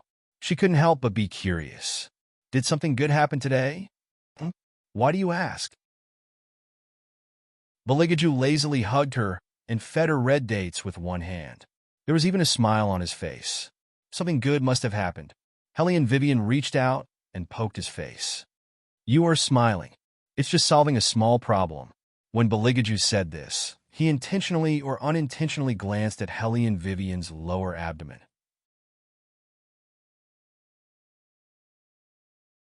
Chapter 7:11. Seeing this, Hellion Vivian raised her eyebrows and asked, "What's wrong? Dr. Liu, is there something wrong with my pulse?" "No. Maybe my golden thread is broken." While answering Hellion Wei Wei, Imperial Physician Liu checked the golden thread that was used to check his pulse. "That's strange. It's not broken. Why is that?" Hellion Vivian saw Dr. Liu's expression and knew that it was not simple. Based on the series of things that happened a few days ago, she knew that the surprise and confusion on Dr. Liu's face must have something to do with the baby in her belly. Dr. Liu couldn't find the reason after searching for a long time, so he said to Hellion Vivian, "Princess, do you mind letting me feel your pulse?" In ancient times, when the imperial physicians treated the women in the harem, they were very particular about many things. Feeling the pulse through the golden thread was one of them. Dr. Liu dared to make this request to Hellion Vivian because he knew that the third princess was different from the women he had seen before. As expected, Hellion Vivian reached out her left hand with a faint smile and said, "Doctors don't mind. Dr. Liu, please." Dr. Liu nodded. This time, he felt the pulse very seriously. But the more serious he was, the wider his eyes were. Even his pupils were shaking in disbelief. Hellion Wei Wei could see that he was trying his best to suppress his astonishment. Perhaps it was because there were other imperial physicians and palace maids around. Imperial physician Liu did not immediately report the pulse. Instead, he glanced around. Hellion Wei Wei had always been a thoughtful person. Seeing him like this, she waved her hand and dismissed the palace maids who were serving her. Even the other imperial physicians were sent away by Hellion Wei Wei with a good excuse, leaving only Imperial Physician Liu behind. Seeing that everyone had left, Dr. Liu thought about his words and said, "Princess, the pulse of the fetus you are pregnant with is very strange. A normal fetus will not have such a pulse when it is less than 2 months old. When we checked your pulse a few days ago, your pulse was not like this. But after a few days, your pulse changed. Logically speaking, the fetus in your belly can't grow so fast. It doesn't look like a 2-month-old fetus, but more like a 5-month-old fetus. In just a few days, your pulse changed. Logically speaking, the fetus in your belly can't grow so fast. It doesn't look like a 2-month-old fetus, but more like a 5-month-old one. In just a few days, this old one really doesn't know how the fetus grew. This old one will say something disrespectful. When this old one was practicing medicine, this old one heard from the older generation that in some villages near the mountains, there would be young girls who would mysteriously get pregnant. After that, the young girl would often not be able to tell who the father was. But the child in her belly was very stubborn. No matter what, the fetus would not be able to escape. Not only that, the fetus grew very fast. In just a few days, it could absorb a month's worth of nutrients from a normal fetus. Usually, these young girls would either go crazy or become stupid. In the end, their vitality would be sucked away by the fetus. Later, my master told me that the girl was pregnant with a ghost. Only when she was pregnant would she look like this. Imperial physician Liu paused and then knelt on the ground. This old official is not saying this to scare the princess. This old official should not say these words, but this old official's pulse is very similar to the one that this old official had diagnosed at that time. This old official is worried that. Helene Vivian helped Dr. Liu stand up and said, "Dr. Liu, you don't have to worry about the nutrition, but I want to ask you for a favor." Princess Consort, you. Imperial physician Liu finally realized that the third princess consort had already known the difference. "Please tell me." Helene Wei's voice was calm, but there was a hint of a smile in it. "The baby I'm pregnant with is just a little more edible, but everything else is normal." Imperial physician Liu has also checked his pulse, so you should know that he's very healthy. I hope that Imperial physician Liu can say this to the retired emperor or his highness. Dr. Liu's voice tightened. "But Princess Consort, if the baby keeps growing like this, I'm afraid your body can't take it." "I'm fine." Helene Vivian stroked her belly. "The baby is very obedient." "Dr. Liu, you have to remember that it's just an ordinary baby, and you don't have to doubt its bloodline. It's a real member of the royal family, not a ghost." Dr. Liu knew that the princess consort wanted to keep the baby. He couldn't help but sigh in his heart. He had seen many women in the harem. Every one of them treated the baby as a bargaining chip. Once they found something was wrong, they would abort the baby. Especially when they found out that they were pregnant with a girl. Those concubines would rather pretend that they were framed by others to win the emperor's pity. Even the empress at that time almost wanted to abort the third prince because of his abnormal fetus. Of course, that was what the empress said to the public. In fact, these old imperial physicians in the palace all knew that when the empress was pregnant with the third prince, for some reason, she liked to eat chicken. The way she ate was like she was bewitched. Every time they saw it, they would feel frightened. Later, the third prince was born, and the palace was peaceful. But because of this, the empress had always hated the third prince and never changed her mind. Dr. Liu even felt that the empress didn't want to have the third prince. There were very few people in the harem like the third princess consort, who knew that something was wrong, but still wanted to keep the baby. And it was very likely that the birth of this baby would kill the princess consort. Dr. Liu was also an old man, so he was very soft-hearted. He didn't treat Helene Vivian as an outsider. Now that he heard her decision, it was hard to describe the feeling in his heart. In the end, he could only respond, yes. Helene Vivian looked at him and smiled. "Dr. Liu, I'm really fine. The baby needs spiritual energy. It'll be fine as long as it has enough spiritual energy." Of course, other than spiritual energy, the baby seemed to need something else. But Helene Vivian didn't know what it was. She could only feel that every night there would be spiritual energy fusing in her stomach. It always gave Helene Vivian the illusion that the baby ran out to grab something to eat. If it needs spiritual energy, Dr. Liu thought for a while and said, "Would it be better to tell His Highness?" Helene Vivian paused and tapped her fingers on the wooden table. "Wait. I'll tell him when I think of an excuse." She was going to tell Bailey Jiaju, but she knew that man better than anyone else. If there was anything that would harm her, he would immediately clean it up. She did not want him to be hostile to the babies before they were born. Moreover, as she said, she didn't think it was a big deal. After all, the strawberries in the fantasy space were enough for her to eat for a long time. But there was one thing that Dr. Liu didn't diagnose. She only realized it today. She didn't have the spiritual energy to subdue demons, and the martial chi to control the wind had weakened.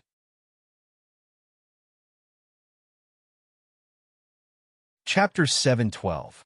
Brother, we can eat so much. Won't mother's body be unable to bear it? The smaller fetus moved his newly formed palm. The bigger fetus reached out and hugged him. He thought for a while and said, "Don't worry. Father is here. He will find a way. If he can't even solve such a small matter, how can he be our father? I'll go out tonight and catch a few more dead souls for you to eat. I don't want to eat anymore. Brother, you can eat.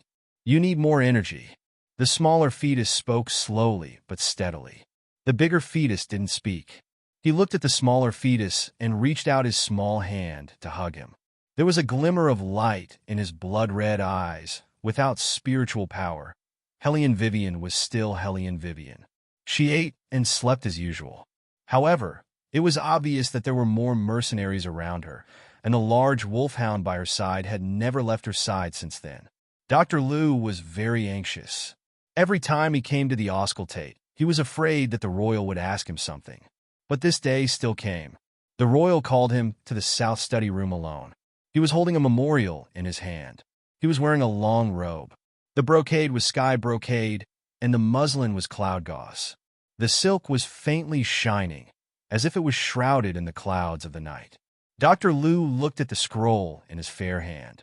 There was a faint indifference in his dark eyes. Tell me what's wrong with her. Dr. Liu didn't expect the royal to ask so directly. He originally thought that the other party would at least start by asking about his diet and pulse. But it was obvious that the royal already knew something. Dr. Liu didn't dare to hide anything. He knelt on the ground and told everything in detail, trembling. The fetus is abnormal. She's growing too fast. During the entire process, Bailey Jiaju only listened with an indifferent expression. He held the memorial in his hand with one hand, seemingly somewhat absent-minded. However, those who were familiar with him all knew that at this moment, Third Prince was the one who made people feel that it was the most difficult to fathom. Dr. Liu, how long have you been in the palace? When Bailey Jiaju said this, he turned sideways and threw the memorial in his hand to the side.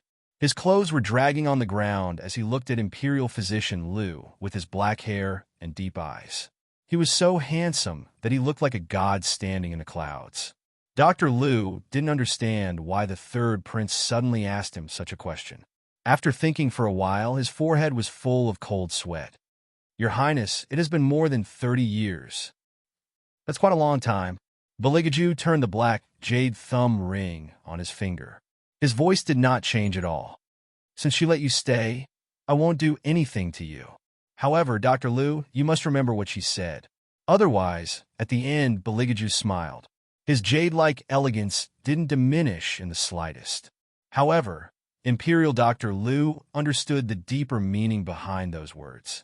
He had always known about His Highness's methods. The dead were the best at keeping secrets.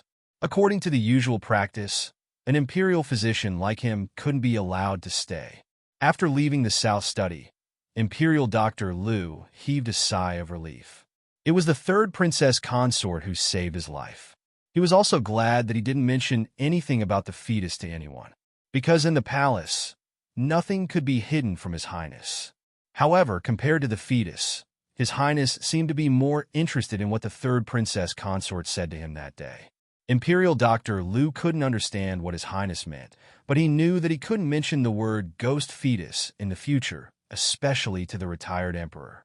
The great-grandson was just an ordinary fetus, no different from an ordinary person, Master. Hearing Bailey Jiaju's call, the Green Dragon and the Fire Qilin showed themselves one after another. Auspicious Qi filled the entire South Study room. Baligaju's voice was very calm. Go to the Netherworld and get some dead souls. Huh? We're going against the Netherworld again? Green Dragon's voice was full of excitement. Fire Qilin looked at it silently. Baligaju continued. Don't let the two death gods of the Netherworld know. In other words, they were going to steal? Green Dragon and Fire Qilin looked at each other.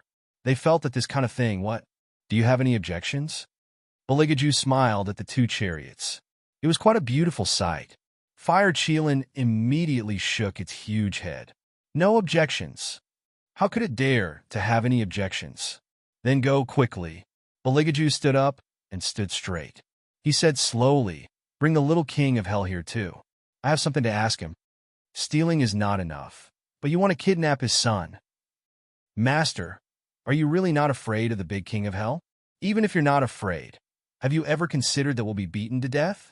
That person will treat you as a love rival for the rest of his life. We've been hunted down by him for many years. Beligaju was quite open-minded. If we meet the king of hell, we'll use his son to threaten him. Fire Qilin and Green Dragon. This is a really good idea. But first, they had to enter safely. The two-headed dog of the netherworld had a better nose than the dogs of the mortal world. They didn't know how much the big king of hell hated their master. Back then, they took a piece of clothing that their master didn't want and let the two-headed dog smell it all day long. When the dog saw them, its eyes would light up as if it had seen ham. You'll be in charge of luring that stupid dog away. I'll be in charge of kidnapping the little king of hell. Fire Qilin was the first to speak. Green Dragon sneered. Then who's in charge of capturing the dead spirits? Fire Qilin. Bring the sky-swallowing beast along.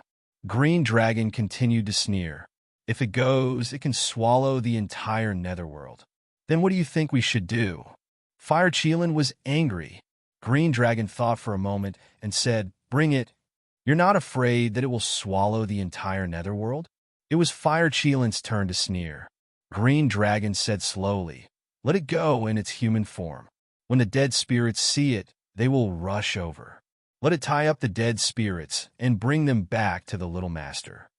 At the mention of the Little Master, Fire Qilin's eyes darkened. It seemed to be thinking about something. Logically speaking, it's impossible for a mortal to successfully give birth to a demon. Those demons that have successfully survived all become demons by consuming the mother's body. Obviously, the princess is different. What are you trying to say? Green Dragon frowned. Fire Qilin's claws moved forward. I'm thinking if the princess has the Buddha bone. Green Dragon paused.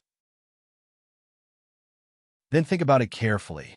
Tell Master after you've thought about it. The Buddha bone. That wasn't something that anyone could have. Okay. Fire Qilin walked forward thoughtfully. In fact, this wasn't what it wanted to say the most. It wanted to say that it was worried that once the child was born, the princess would lose her connection with this world. Back then, in order to find the three souls of its master, there was a little loophole in history. This loophole made Fire Qilin very uneasy. It couldn't explain why, but it felt that the third princess consort had returned to the place where she belonged. The reason why she didn't disappear now was that she had the bloodline related to its master in her womb.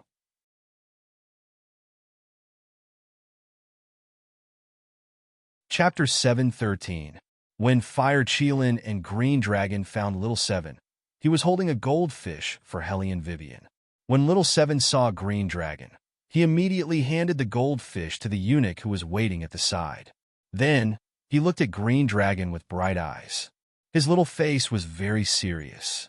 Green Dragon felt goosebumps all over his body. What are you doing? I'm going to catch you and feed you to my royal nephew. The little one said very seriously. Third sister-in-law said that when the baby was born, he would have to call him Royal Uncle. He would be a real man in the future. He had to improve his aura. Green Dragon suspected that there was something wrong with his ears. Did he just say feed? Fire Qilin held back its laughter. Dragons are indeed very nutritious for the princess consort. Eating you is equivalent to eating countless dragon pills. In some aspects, Tunshin is very powerful. That's because he doesn't know that eating you is equivalent to eating countless Ganoderma lucidum. Green Dragon rolled its eyes. Little Seven heard their conversation and took out the beast-binding rope to tie the two of them up. As he tied them up, he said, Since both of you are useful, I'll catch both of you and feed you to my royal nephew. Green Dragon and Fire Qilin were speechless. Let go. Who gave him the beast-binding rope? Don't you know to give this to a foodie? He dares to tie up anything to eat. It must be Master. Ow! Little Seven really felt that the prey was too noisy this time. He frowned and said, Be quiet. You'll disturb others. Green Dragon and Fire Qilin were speechless. They couldn't be quiet. They were about to be eaten. How could they be quiet? Master said to pay attention to the dining posture. Don't force me to do it. Little Seven turned around and gave the two divine beasts a warning look. Fire Qilin shouted behind, You've already done it. Beating you up doesn't count. Little Seven replied seriously and continued to drag the two of them forward. Green Dragon was so angry that his dragon veins were bulging. Beating him up doesn't count? Then what counts as beating him up? It's all your fault. You insisted on finding Tunshin.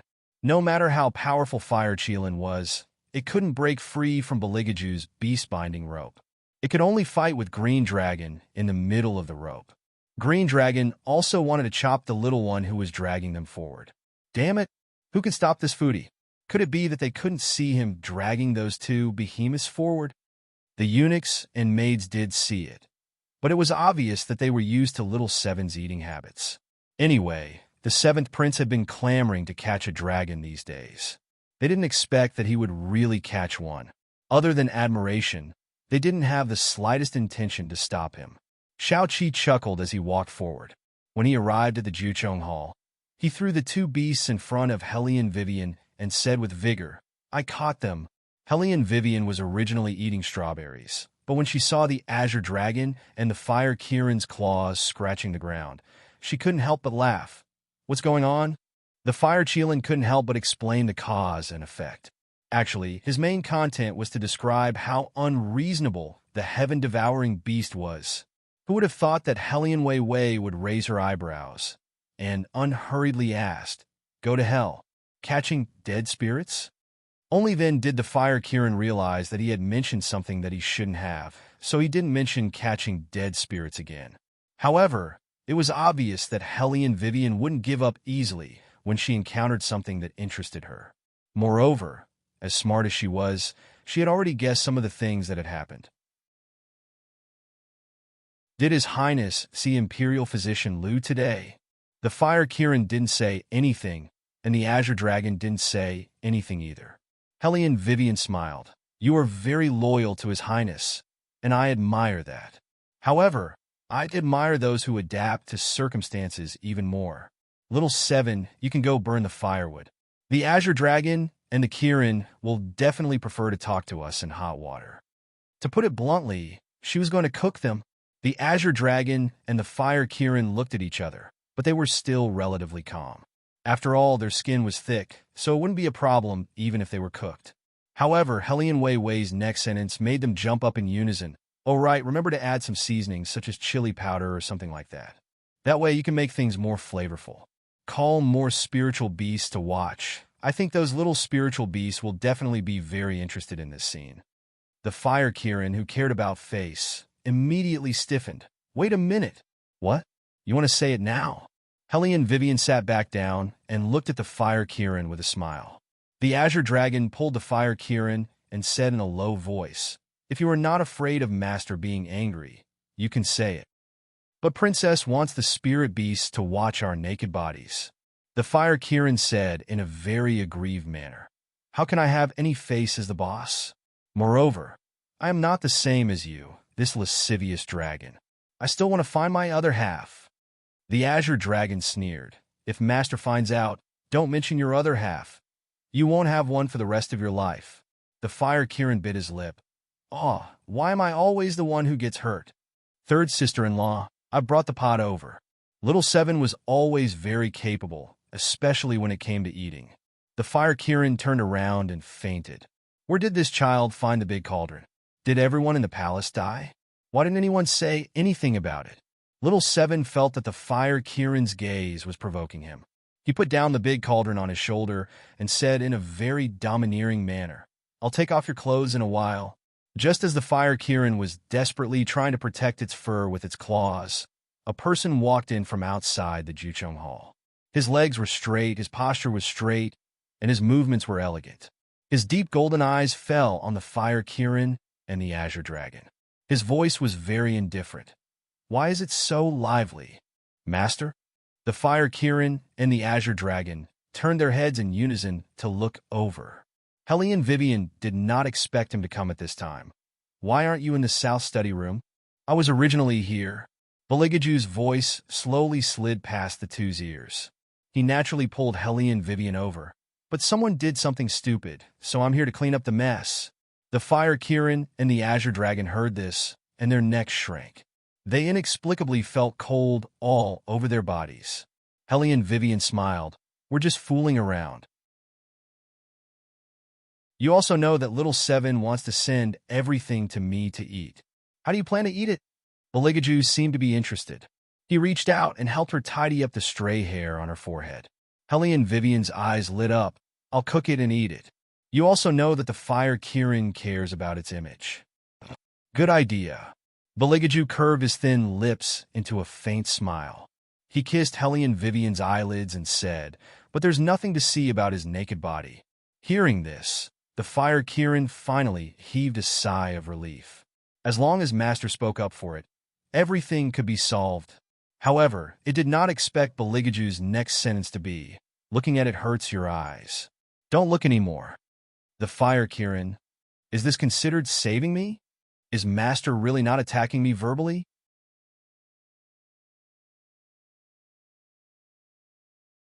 Chapter 714. Hellion Vivian looked at Beligaju with clear eyes and a smile. Then I won't look. I don't want to affect the baby. Fire Chilin. Has no one ever considered my feelings? Little Seven frowned and put down the beast-binding rope in his hand. He pattered over and asked sternly, Third sister-in-law, aren't you going to eat? Fire Chilin. Can you not talk about eating every time you open your mouth? I'm not eating. Little Seven, go with them to the underworld to catch dead souls. After Hellion Vivian said this, she glanced at Beligaju and said, catch them and feed them to the baby. Beligaju's handsome face was still elegant. He paused for a moment while stroking Hellion Vivian's hair. Then he smiled and said, you know, it seems that this Chilin soup really needs to be stewed properly. When Fire Chilin heard its master's words, its Chilin skin trembled. Hellion Vivian muttered in his arms, when there's a problem, you take it out on others. Take it out on others? Bailey Jiaju laughed lowly and reached out his hand to pinch her chin. His eyes were cold as he said, Madam, you haven't seen how I truly vent my anger. If you encounter a problem again and don't tell me, don't even mention your pair of claws, I'll smash you into pieces. Hellion Vivian felt a little guilty. I'm just afraid that you'll be hostile to the baby. When was I hostile to him? Beligaju casually glanced at Hellion Vivian's lower abdomen. He laughed and said coldly, I like him very much. Mother, he's lying. What do you mean like him very much? This sentence is too hypocritical. The bigger fetus moved very vigorously. The smaller fetus opened his eyes and glanced at him. Big brother, mother can't hear you. Did I wake you up again? The bigger fetus hugged the smaller fetus and snorted. When I get out, Imperial Mother will hear it. I will definitely beat Imperial Father up. When that time comes, you and I will go together. Let's see how he can continue to pretend. The fetus nodded and rubbed its eyes listlessly with its newly formed hands. The bigger fetus' red eyes dimmed when he saw how tired he was. Then he kissed the smaller fetus' forehead and said, when we get out of here, Big Brother will give you all the good food. So, you have to go with Big Brother, do you understand? All right. The small fetus's voice was very weak, and there was still sticky blood in his eyes. He looked a little more alive. Only then did the older fetus smile and give all the stored spiritual energy to the younger fetus. Hellion Vivian couldn't hear the conversation between the two babies, but His Highness didn't sound like he liked it. What? Do you doubt my words? The man returned to his usual cold and indifferent appearance, with an expression that said, if you dare to doubt me, I will throw you out of the window. Hellion Vivian coughed softly and began to pacify him. No, I just want to know what you and Imperial Physician Lu talked about. Hearing this, Beligaju glanced at the fire Chilin lying on the ground. The fire Chilin immediately puffed up its chest and looked wronged. It really didn't say anything. It just didn't know how the Princess Consort guessed it. I just taught him how to speak, Beligaju said casually. Hellion Wei Wei guessed that His Highness was probably going to threaten Imperial Physician Lu so that he would have to give him a gift in the future. It was not easy for the old man to be scared by His Highness like this. What about the baby? Why did you go to the underworld to catch dead souls for him to eat? Beligaju's faint voice had a unique mockery. After a demon is formed, it needs a lot of dead souls to maintain its demonic nature.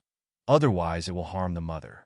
Now all the dead souls in the palace have been scared away by him. If you don't go to the underworld to find them, where can you find them? Stupid, don't always worry about that little brat in the future. He is very strong, but he is so stupid. You said you were not hostile, but you even used a mocking tone. Hellion Vivian understood and felt relieved. She reached out and touched her belly. He won't harm me, Beligaju said slowly. That's the best. Although his appearance was very noble, it made people feel that he was very proud. Hellion Vivian reached out and hugged him. She buried herself in Beligaju's arms and smiled. Even if the baby is born, I will still like you the most. His Highness's movements suddenly stiffened. He didn't speak, but the corners of his mouth faintly curved up. His slender fingers arched and pointed at Hellion Wei's forehead. You, this person, can only redeem yourself by having good eyesight. Before Hellion Vivian had time to speak, there was a familiar coolness on her lips, with a fascinating sandalwood fragrance and a smile that melted the ice. It was very beautiful, as if there was sunlight shining on the man's pale lips. She couldn't look away at all. It was incredible. It turned out that her words could make him so happy. Beligaju reached out and hugged the stunned person. The smile on his face didn't disappear. He finally found something more interesting than killing souls, which was to hear this little thing say that she liked him. Well, although she was very stupid, sometimes she would look at him in a daze. But at least she was raised by him. How could he not take good care of her? Fire Chelan looked at this scene and was a little scared. He had never seen such a gentle master. It was as if he could give up everything just to make one person belong to him forever. Such a master was too dangerous, because once that person disappeared, then this world. Fire Chelan shook his head and didn't continue to think about it. But his eyes darkened. Just as he was about to stand up, he found that he was dragged forward again. Tunshin, what are you doing? Was he addicted to dragging them? The little guy didn't even turn his head. To the underworld, I need you to open the door. Azure Dragon, Fire Chelan. How did they look like keys? When they arrived at the underworld, Azure Dragon and Fire Chelan found out how the little guy opened the door. He lifted them up and slammed them against the door, knocking the judge out. The judge was still holding a brush in his hand. When he saw them, his teeth trembled. Lord Fire Chelan, Lord Azure Dragon. May I know the reason why the two of you are here? As the judge spoke, he tiptoed and looked behind them. After looking for a long time, he didn't see that otherworldly figure. Only then did he slowly heave a sigh of relief. So the great demon didn't come. What a fright! Is your king of hell here? This sentence was asked by Little Seven. The judge shook his head and replied respectfully. He has gone to the human world. This should be able to avoid a fierce battle. As long as Lord wasn't here, they had no reason to fight. However, Lord seemed to have been injected with a dog vaccine recently. He would go to the human world every day to look for the great demon. But every time, he would return without success. The great demon must have hidden his aura. When Little Seven heard that the king of hell wasn't here, his eyes turned. Do it! The judge was stunned.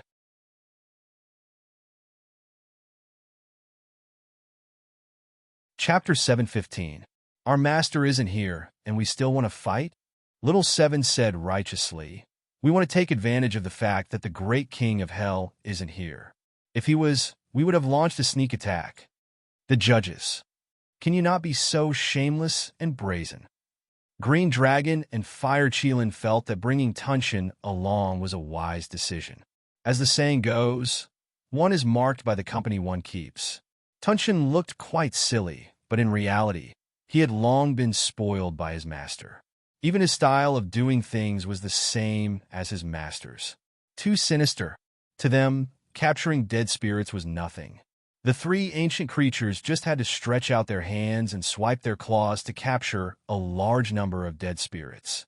The most difficult one to deal with was the little king of hell, who lived in the hall of life and death. He was a master with sinister means. No one could understand his character. If he was unhappy, he would be even more difficult to deal with than the great king of hell. When their master fought with the great king of hell, Green Dragon and Fire Chelan worked together, but still couldn't win against the little king of hell. The main thing was that the child didn't want to live. Relying on the fact that he couldn't die, he mobilized all the dead spirits in the underworld. Fire Cheelin still couldn't forget that cold smile on his face. Tunshin, you go in? Fire Cheelin said to the little one. The little one shook his head. Third sister-in-law already told me not to fight. The judges who were beaten up by him. Then who beat them up just now? Green Dragon frowned. Cheelin, let's go in together. Let Tunshin take the dead spirits and leave first. Leave? The little king of hell walked out from the darkness. He was wearing a large black robe. When he smiled, one could see his canine teeth. Your master isn't here, and you barged in alone. Do you really think I'll let you go? Fire Cheelin saw his appearance and felt bad. The evil aura emitted from his body made the dead spirits around him want to die. However, why are your hands tied? Fire Cheelin's eyes were still very good. The little king of hell laughed viciously. None of your business. I'm in a bad mood today, and you're here to die. I hate people like you, who can wander around the human world as you please. At this time, the old judge rushed over from the side and hugged the little king of hell. Little lord, why did you run out? Hurry up and hide. They want to catch you and bring you to the human world. Are they here to capture me? The little king of hell's eyes suddenly lit up. Capture me and bring me to the human world? The old infernal judge nodded solemnly. That's why it's best for you to hide, little ancestor. If his lordship finds out that you've been kidnapped, he's going to flip hell upside down. Why didn't you say so earlier? The little king of hell smiled as he walked towards the azure dragon and the fire Cheelin. He extended his hands in a friendly manner and spoke with great emotion. Hurry up, tie me up again. I don't mind sacrificing myself for the sake of hell. The azure dragon and the fire Cheelin looked at each other. They had been gesturing for a long time, but the other party had stopped just like that. Moreover, the little king of hell didn't use them to tie him up at all. He directly stretched his neck and drilled into the rope they brought.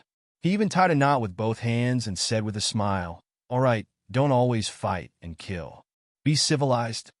This was the first time they had seen such a cooperative kidnapper. The fire Cheelin and the azure dragon were completely shocked. The old judge was stunned for a moment. Suddenly, he thought of something and was extremely angry. Little lord, come back here. You can't go to the human world. His lordship said that he wants you to face the wall and reflect on your mistakes. Didn't you already promise his lordship? You only wrote one word in your reflection letter. There's still 1,000 words after that. What are you going to do? I don't want to go either. Isn't this someone who wants to kidnap me? Go back and tell my father that I gave myself to the enemy for the sake of the underworld. Tell him not to save me. I will have a good life in the human world. The little king of hell shrugged, then turned his head and said to the azure dragon and the fire Cheelin, Let's go quickly. The old judge really wanted to roar. Kidnap my ass. It was clearly you who wanted to go. However, he couldn't lose the underworld's face in front of the enemy.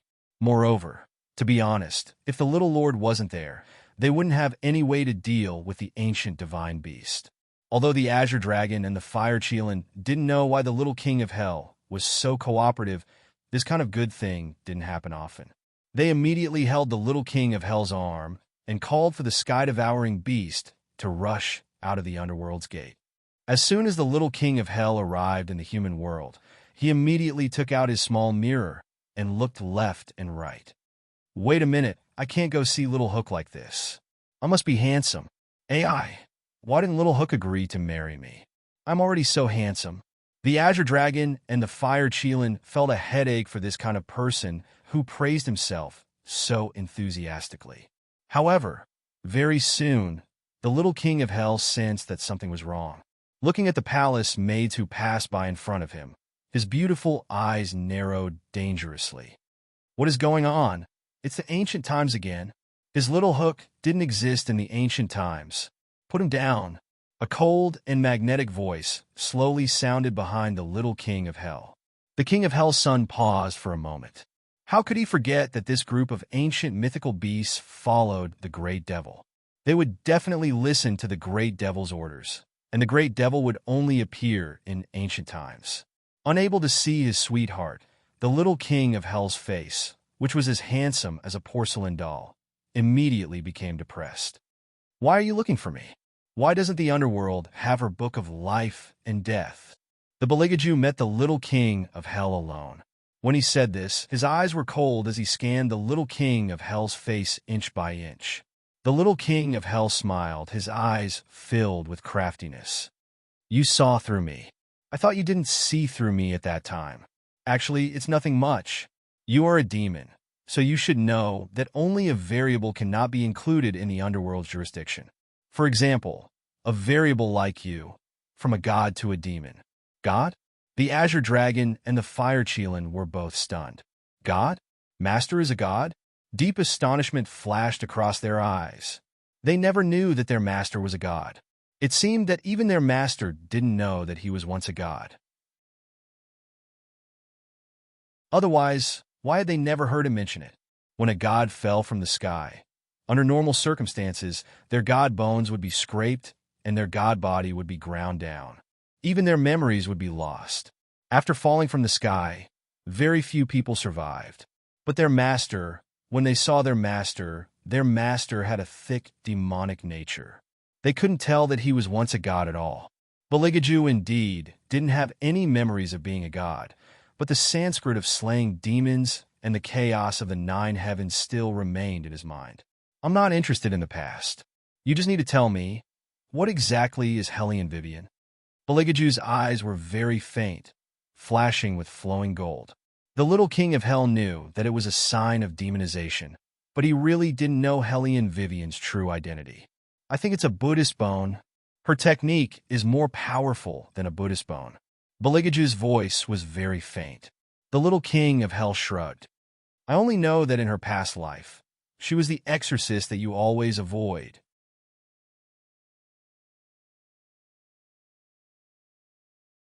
Chapter 716.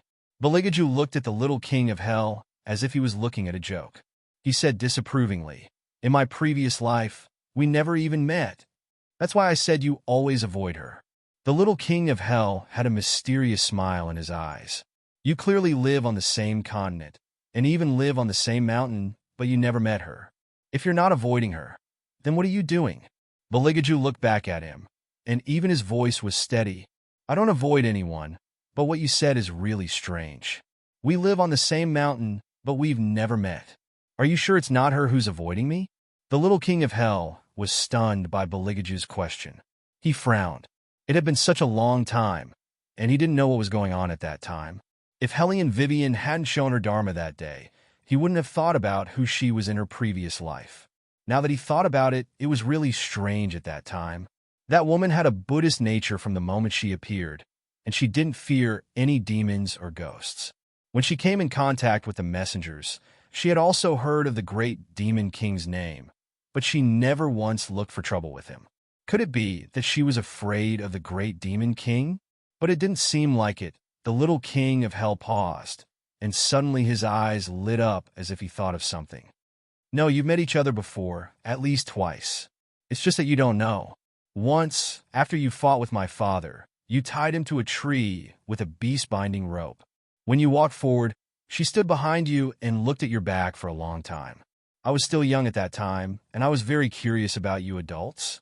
When I asked her what she was looking at, she said she was looking at a beauty. It didn't feel like she was avoiding you, but like you already knew each other.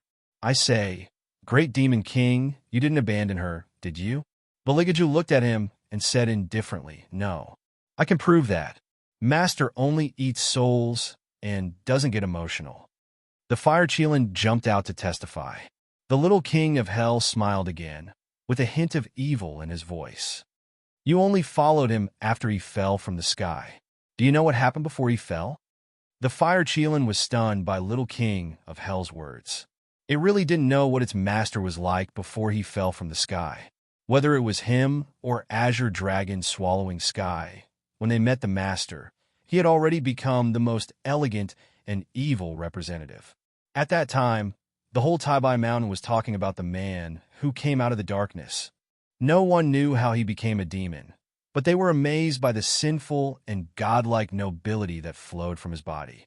This was also the reason why they were domesticated. In other words, it was very possible that Master had abandoned Princess Consort. Thinking of this, the fire Cheelin suddenly turned its head to look at Beligaju. Bailey Jiaju's eyebrows furrowed as well, followed by an evil smile that was not a smile. Good story.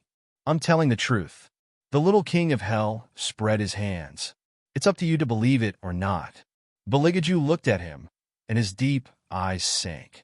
It was unknown what he was thinking, but it was obvious that he was a little absent-minded. Usually, after reincarnation, you won't have the memory of your previous life, but you also know that the fate of Buddha in your body won't disappear. The little king of hell smiled again. Of course, this is only known to us who often come into contact with the book of life and death. What makes me curious is that you really didn't know her at that time. Then why did she look at you with that kind of gaze? Or it could be said that you originally knew her, but you lost your memory before you fell from the sky, so you forgot about her. Hearing this, Beligaju turned his gaze. He didn't know why, but there was an inexplicable pain in his heart. That kind of pain was so obvious that he had to reach out and press his chest to relieve that untraceable trace. It was as if the sound of Sanskrit rang in his ears again, asking him if he regretted it. He could even hear his own indifferent and cold voice. Get out of my way. There was also someone who kept saying in front of him, she will forget you and won't even remember anything about you. Moreover, you know better than anyone that the person she likes is not you. Those words were like a curse, making him experience what betrayal was the first time he woke up. Beligaju moved his hand away from his chest and slowly opened his eyes. His gloved hands slowly clenched. His memory was still fuzzy. However, so what if the person she likes is not me? The person who will get her will only be me. Beligaju stood up, and his face had returned to its diamond-like indifference. When Hellion Vivian was not around, he always looked like this, as if he was a cloud in the sky that no one could touch. Of course, the little king of hell knew when to stop. Seeing the great demon like this, he asked, you sent people to the underworld to catch dead spirits. Is there a new demon that is going to be born in the human world? Beligaju did not deny it. The little king of hell was smart enough to know that his guess was not far from the truth. His eyes darkened, and he said, if it is that woman who is pregnant, I advise you to let her find a way to get rid of it. You know what the situation is now. Once the newly formed little demon absorbs too much resentment, it will absorb too much nutrition from its mother. Hellion Vivian was not able to hold on until now because of the Buddha bone's spiritual chi in her body. If she was an ordinary person, she would have died long ago. Moreover, there is a problem with the order of the human world. I don't know what is going on with the exorcist tribe. They want to enter the tomb and take out the Saraira left behind by the senior monk so that the dead can be completely resurrected. Once this is successful, the resentment in the human world will rush to the underworld. At that time, the divine exorcism seal will be destroyed, and the protection on her body will disappear. Your little demon will also lose all of its rationality. So as long as we stop them from getting the Saraira, we can stop this from happening, right? A clear voice sounded from the side of the door. The king of hell's son turned around and looked in the direction of the voice. He smiled and said, since the main character is here, it will be easier to handle. That's right. Once someone completely breaks the order of the cycle of life and death, it will form the heavenly ghost curse. Those who are supposed to be reincarnated will not be able to be reincarnated, and the dead will be resurrected instead. If the injustice is not appeased, the resentment will break through the seal. The thing in your stomach is not to be trifled with. Once it has absorbed enough resentment, it won't be able to recognize its own parents. Not only will it kill everyone it sees, it will also suck you dry. The union between a human and a devil is against the natural order, not to mention that you have the Buddha bone. Although this is an endless source of nutrients for the devil, it will never allow the bloodline to improve. This is fake.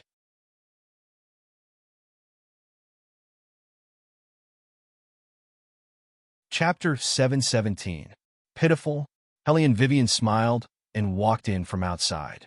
She was still wearing a fur coat. It seemed like she didn't hear much. Otherwise, she wouldn't have been so focused on the baby. She glanced at the little king of hell and said in a lazy voice, "Are you talking about yourself?" Not only did you fall in love with a boy, but you were also rejected. Let me think about it. That person is called Little Hook, right? Was he the one who asked people to bring you back to the underworld? That's what the saying goes. Who do you think is more pitiful? The king of hell's son was stung by Hellion Wei Wei's words. He squinted his amber eyes and smiled again. Don't provoke me. Who knows what will happen in the future? But your spiritual aura seems to be almost depleted. What the devil can't see is that we, the people in charge of the book of life and death, can see that you were protected by the Buddha's bone when you entered the world. Now that the fetus has absorbed your spiritual aura, when you can no longer give it anything, the backlash will begin. I'm only telling you this because I like you. Ask your man to visit the netherworld more often in the future. It's best if he can go in person. Then my father will value him more, and I will have the opportunity to avoid his eyes and go where I want to go. As for you, you shouldn't be here, right? Oh yeah, the Exorcist tribe has organized a competition, but some of them are worried that someone will cause trouble. Unfortunately, there are too few rational people, while the irrational ones are too powerful. When the time comes to enter the graveyard, we'll see who wins, and the winner will get the Sarira. The Sarira is a great supplement for you. You'll be nourished with it. Look at you now. Do you have the ability to obtain the Sarira? I wasn't kicked away by Little Hook. It's not that he doesn't like me, he's just shy. When I left, he cried. What do you adults know? That was the most beautiful love between us. Even if Little Hook doesn't like me as a person, he'll fall for my face. What's the point of being so handsome for nothing? After saying that, he chopped down the towering tree in front of him with an axe. The reapers heard the news and came over, trembling with fear. A wave of Chi surrounded them. Little master, we have finally found you. Return to hell? The little king of hell laughed coldly and said viciously, this time, whoever tries to stop me from finding Little Hook, I'll throw them into purgatory and burn them. The reapers were expressionless, but their pale faces turned even paler. Hellion Vivian retracted her gaze from the door and looked at Beligaju. She smiled and held his hand. Then, she leaned forward and kissed his face. Let's go find the exorcising tribe. The coldness in Beligaju's eyes was gradually melted by the kiss. How could this person not like her? The group of old men in the sky were all lying. How could they expect him to believe them? A bunch of idiots. Beligaju snorted coldly in his heart. He directly hugged her and kissed her passionately. That kind of force made Hellion Weiwei unable to stand on her heels. She simply laid on top of him. Enough. Say that you like me. Bailey Jiaju nibbled on her ear, his eyes dark. Hellion Vivian frowned. Although it didn't hurt, a certain highness was too abnormal. She laughed and kissed him with a comforting tone. I like you. The stuffiness in his chest was finally relieved. Beligaju was once again sure that the group of old men in the sky were all lying. They didn't know that this little thing looked at him with a gentle and firm gaze. Her claws were very obedient. She was simply asking him to kiss her all the time. The man laughed. He reached out and lifted Hellion Vivian's bangs that were covering her forehead. He kissed her again and said in a very low voice, Don't ever leave me. Of course. Hellion Vivian replied quickly. As a mercenary tycoon, she had to give her other half a sense of security when he didn't. This was a necessary skill. Beligaju looked at the little thing with bright eyes in his arms. He hugged her again and slowly added, Besides, no one else will want you except me. Hellion Vivian, did he have to attack her all the time? Wait a minute, shouldn't she be the one comforting him? Why did it sound like he was comforting her in the end? We're leaving for the tomb tomorrow. The man's deep and steady voice sounded from the top of her head again. It was very sexy and pleasant to the ears. Don't run around when the time comes, okay? I know. Hellion Vivian responded lazily. She muttered in her heart, Aren't we going together? Where can I run to? Beligaju hugged her a little closer. It seemed that this was the only way to eliminate the uneasiness that the little king of hell's words brought to him. Outside the palace, the night fell. The two in Hellion Vivian's stomach fell into a long silence. After some time, the smaller fetus moved his hand. Brother, don't give me spiritual energy anymore. That way, Mother's burden will be less. The bigger fetus didn't say anything. His red eyes were like flowing blood. He was so quiet that he didn't seem like his usual self. Brother. The smaller fetus strenuously reached out and hugged him. His voice was calm. It's okay. Like you said, with Father here, everything could be solved. The bigger fetus moved and finally spoke again, but his voice was a little muffled. You should have heard what that person said just now, right?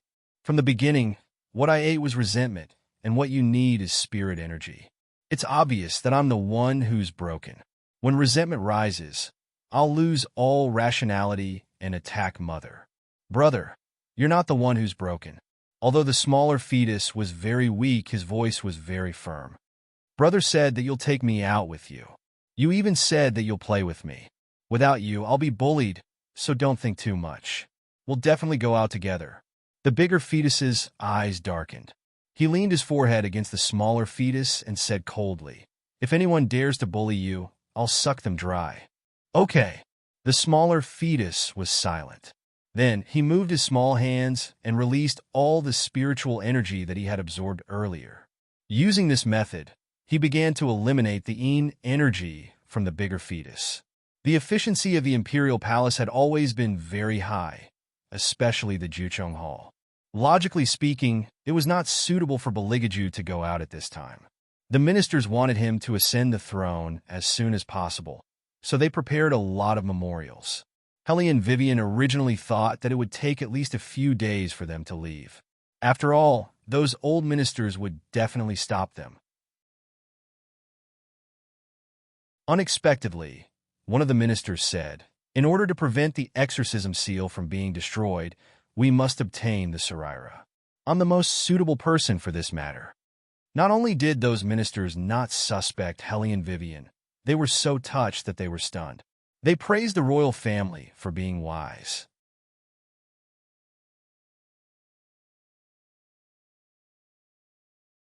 Chapter 718. Mount Taibai had the most secretive mountain range. It was surrounded by fog all year round, and the sun could not be seen. The sky outside the mountain was very dark. Dark clouds surged irregularly, and the towering trees made the road extremely gloomy. No coachman dared to come to this place. When the carriage ran on the narrow road, the stones on the side of the road would often roll down and fall into the bottomless cliff. Moreover, when the townspeople heard the words mausoleum, they would tremble and turn pale with yearning. It was not that they were unwilling to go, but they did not have the guts to go. If they did not have the art of exorcism, no one would dare to go to this place, unless they were tired of living and wanted to die. It was rumored that there was a demon on the road to the mausoleum. Therefore, even during the day, the hunters did not dare to go near it. However, on the mountainside of Mount Taibai lived the best of the exorcists. They were the real exorcists. The exorcist tribe is divided into 4 major factions. Each faction has a family power. Among them, the Ni family is the most prominent, not only because their art of exorcism is the most powerful among the 4 families, but also because they do business in addition to exorcism. They have formed a perfect exorcism production chain. Helly and Vivian looked at the letter in her hand and narrowed her eyes. The Ni family? An iPhone? What a coincidence! Helly and Vivian thought about what the little king of hell said. The exorcist guardians wanted the relics of the eminent monks so that they could completely resurrect the dead. The Ni family was also the one who suddenly proposed to take out the relics. Helly and Vivian had a hunch that since that incident, Ni Feng had already returned. However, she did not have a suitable physical body, so she needed the relics to perform the art of resurrection. However, anyone who had been in contact with exorcism knew that the art of resurrection was a forbidden technique. Once it was used, it would destroy the natural order of the world, causing the living to die and the dead to come back to life. When there were complaints everywhere, the human world would become a purgatory. If the relics were gone, there would be less spiritual energy. However, once the art of resurrection was used, those ordinary people who did not have spiritual energy to come back to life would become the living dead. An iPhone clearly knew this, but she still set up a trap to get the Saraira. It seemed that protecting the righteous path in the human world was just an empty promise. Hellion Vivian was deep in thought as she lowered her head, preparing to analyze the interests and relationships between the various families. They couldn't just participate in the competition like this. They had to infiltrate one of the clans. Excluding the Ni family, there were still 3 other families. Which one would be the most suitable and convenient for them to enter? These were all things that had to be considered. Eat something first. Someone will take care of these things. His Highness reached out his fair and slender finger and pointed at the 2 words Juga. Then, he fed her a piece of cake, his tone very indifferent. Hellion Vivian knew that this was what His Highness was best at. Thinking of the words that His Highness used when they first left the palace, she knew that this person was very good at winning people's hearts. As for disguises, it was very suitable to leave it to him. Just as he was thinking, the carriage suddenly stopped, and Ying's voice came from outside the carriage. "Master, there's a competition going on outside. The carriage can't pass through." "What kind of competition is it? Even the carriage can't pass through?" Hellion Vivian raised her eyebrows in confusion. After all, from the information she received, there would not be any competition in the Exorcist City in the short term, except for the competition to enter the tomb 3 days later. What was going on with this competition? Let's go down and take a look. As soon as Hellion Vivian got off the carriage, she felt the surge of spiritual energy in the surroundings. This kind of spiritual energy was different from the one in the palace. It was so abundant that even breathing felt a bit of pressure. This was indeed the legendary Exorcist City. The noise was getting louder and louder, and the people had also gathered in a circle. As soon as Hellion Vivian got off the carriage, she heard the people beside her snorting. This time, the Juga family's face is going to be swollen. This kind of thing is really hard to say. If the Juga family didn't pick a fight first and insist that the Ni family had ulterior motives for entering the tomb with ulterior motives, the Ni family wouldn't be so angry. They obviously don't have the strength, but they still don't know what's good for them. Now look at it, the Ni family only sent a few apprentices to force the Juga family to this point. In my opinion, if this goes on, the Juga family doesn't even need to participate in the competition to enter the tomb 3 days later. They are really weak to a certain extent. To think that they're the authentic exorcist tribe. I think even an ordinary exorcist is better than them. A steady stream of discussions could be heard. The young man, standing in the middle, gritted his teeth. "And Ihu, if you have any problems, come at me. Don't bully others." Zhuge looked carefully. "When did we bully others? It's obvious that you trash are not good enough. Didn't you want to be beaten up? All right, brothers. Follow young Master Zhuge's instructions and beat him up." The person called Ni who did not make a move from the beginning to the end. He just stood there arrogantly in his white exorcist robe with a smile on his face. They already had the advantage in numbers, and coupled with the fact that the other party couldn't withstand a single blow, it was even more obvious that he was insufferably arrogant. If it was one-on-one, Zhuge Yin might have been able to win. After all, Zhuge Yun's talent was not low, and he was considered one of the best among his peers. However, the situation today was very obvious. It was obvious that Ni who was bullying him with numbers. Everyone who lived in the Exorcist City knew that the Zhuge family used to have the most powerful exorcist in the Exorcist City. However, just 5 years ago, Zhuge Yun's father was killed for unknown reasons, and even his soul could not be found. Since then, the Zhuge family had lost its backbone. No matter how talented Zhuge Yun was, he could not win against the older generation of exorcists. Gradually, he learned to swallow his pride when he encountered problems. However, no one knew what was wrong with him this time. He said that the Saraira could not be touched and openly provoked the Ni family. How could the Ni family let him go? The older generation would not bully him, but it did not mean that his peers would not seek revenge. Ni who looked at Zhuge Yun, who was beaten to the ground, and walked over like a boss. He laughed at him disdainfully. "Why is the eldest young master so weak? Where's your fearless spirit just now? You really don't know what's good for you. You refuse a toast only to be forced to drink a forfeit." Zhuge Yun did not speak. Everyone knew that he should be unable to speak now. Being beaten by 5 people in the middle, there was definitely not a single part of his body that was unharmed. However, an eye who seemed to have not vented his anger. He lifted his foot and stomped on Zhuge Yun's right hand.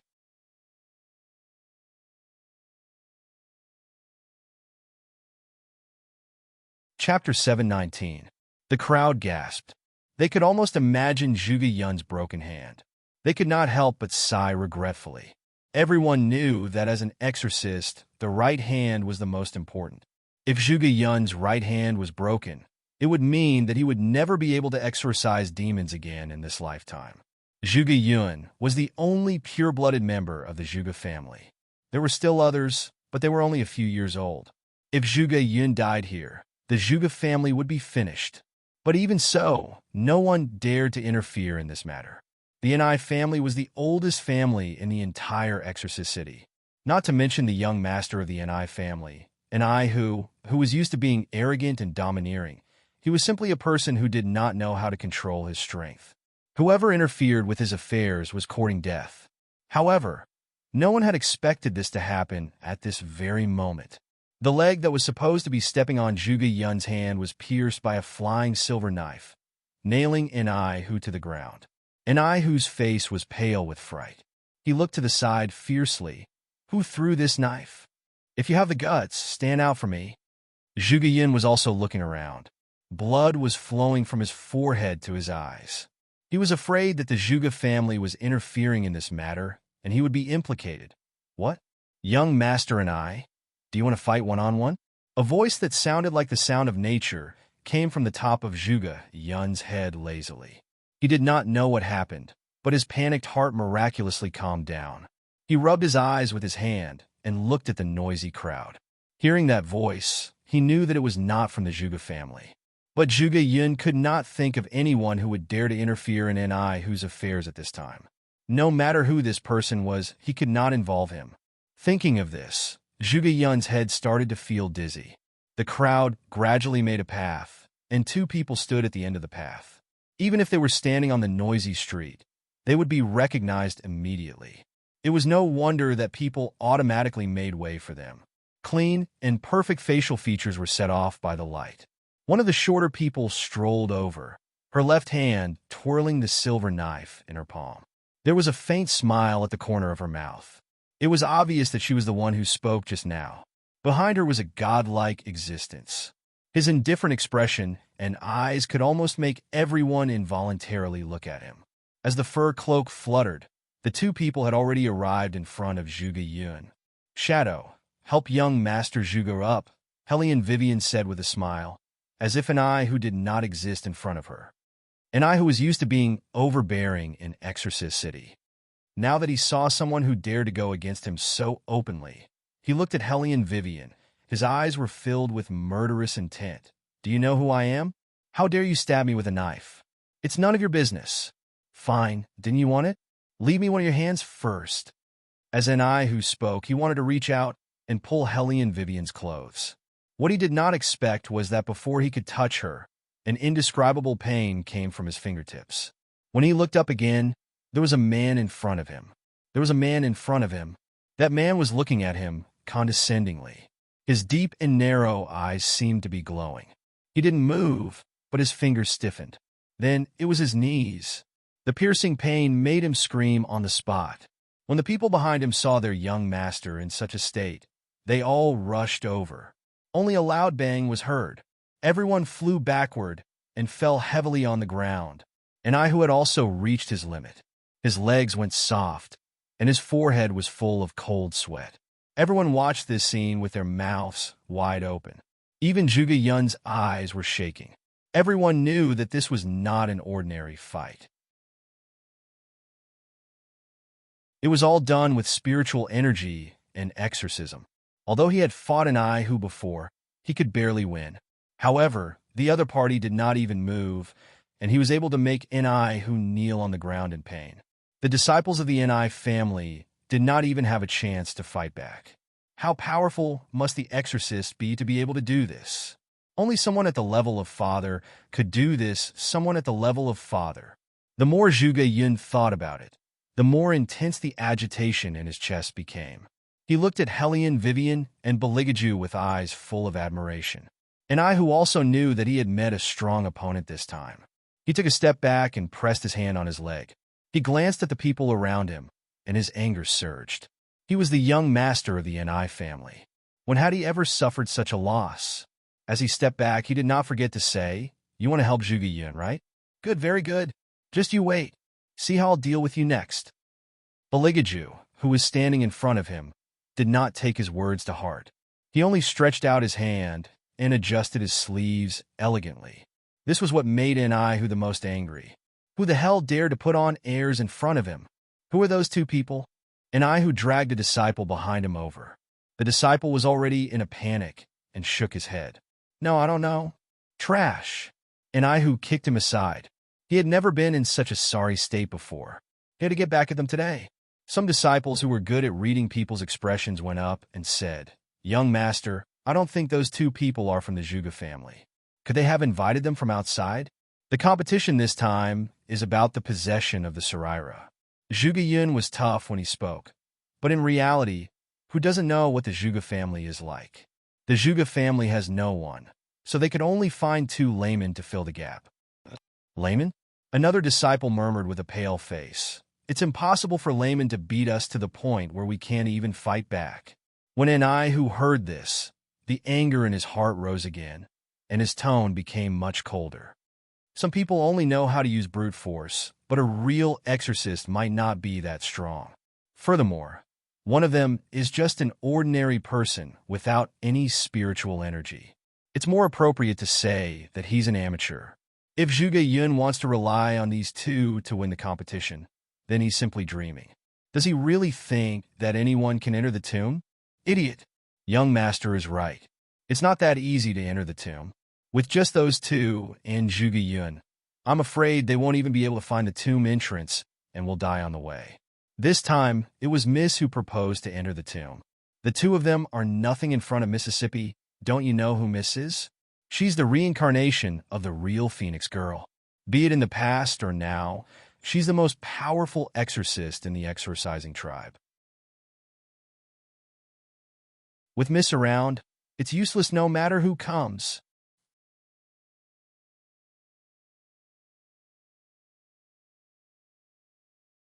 Chapter 720. Ni whose bruised face was filled with disdain as he listened to the words of the people beside him. He seemed to have thought of something as his eyes overflowed with malice. How can they be compared to Big Sister? Zhuge Yun, that damn idiot. How dare he look for trouble with the Ni family? Since they want to die, I'll fulfill their wish. It's time for the rules of the competition to be announced. I'd like to see how the Zhuge family will respond to the challenge. When the day comes, we'll kill Zhuge Yun first before dealing with the other two. Yes. The disciples cupped their fists and lowered their eyes. They were all waiting to vent their anger. After this incident, the grudge between the Ni family and the Zhuge family was completely formed. Zhuge Yun knew that Ni who was never a person who would give up easily. He looked at his benefactor standing in front of him and said in pain, "Thank you for your help. I've just ordered the servants to prepare the carriage to send you out of the city immediately. The competition has not started yet, so my identity can still be of some use. When the Ni family makes the decision, I won't be able to protect you." Shadow frowned as he listened. The masters did not enter the city to leave immediately. "Young Master Yun." Hellion Vivian smiled faintly. "I know what you're worried about. The Ni family is powerful, and you're afraid that Ni who will find trouble with us because of what happened today. However, young Master Yun, have you ever thought that if we were afraid of trouble, we wouldn't have helped?" Hellion Vivian's tone was very indifferent when she said the last sentence, as if she did not care about Ni who at all. Zhuge Yun was not sure about the other party's identity, but after hearing what she said, he could not help but feel a little excited. After so many years in the Exorcist City, there were very few people who dared to do so. "If that's the case, if you don't mind, you can stay in my Zhuge manor. This way, Ni who won't do anything behind our backs." When Zhuge Yun said this, his face turned pale from coughing. It was obvious that he was badly injured. Hellion Vivian knew that it was not easy for a young man to achieve this, But it was undeniable that the Zhuge family was much worse than the Ni family. The pillar of the family was gone, and Zhuge Yun was still young when he was the head of the family. It was inevitable that this would happen before Hellion Vivian and the rest could enter the main room. Someone rushed out from inside. It was a madam in her 40s. She was dressed plainly, but there was an indescribable aura around her. She looked at Zhuge Yun anxiously and asked, "Yunner, are you okay?" "Mother, don't worry. I'm just slightly injured." As he spoke, Zhuge Yun turned to Madame Zhuge and said, "It's all thanks to the help of these two brothers. If it weren't for them, Hu and his group wouldn't have been chased away." With tears in her eyes, Madame Zhuge looked at Hellion Vivian and Beligaju gratefully. She kept thanking them and asked the servants to serve some cakes and tea. "Yunner, I've heard about what happened outside just now." Madame Zhuge took a white handkerchief from the servant, dipped it in the powder, and applied it to Zhuge Yun. Her eyes were full of distress as she said, "It's been hard on you. I know that you've always wanted to be a righteous exorcist and carry on your father's last wish. The burden of the Zhuge family is on you. I knew that you would offend the Ni family if you raised an objection, but I still asked you to do it." Zhuge Yun shook his head and interrupted Madame Zhuge. "Mother, I did it willingly. This time, the Ni family wants the Saraira. It's obvious that they have evil intentions. Back then, the ancestor had instructed that no one is allowed to use the art of reverse manipulation. Once the people in the exorcist city change, the positive spiritual energy that suppresses the mausoleum in Mount Taibai will disappear. At that time, not only will the exorcist city face a great calamity, even the divine exorcism seal that was set back then will be destroyed. Over the years, the Ni family's influence has been too great. The exorcist city is not controlled by any country in the divine mainland. That's why so many people believe in the Ni family. If we don't stop them now, it will be too late. I'm very happy that you can think this way. Since there are distinguished guests here, let's not talk about these annoying things.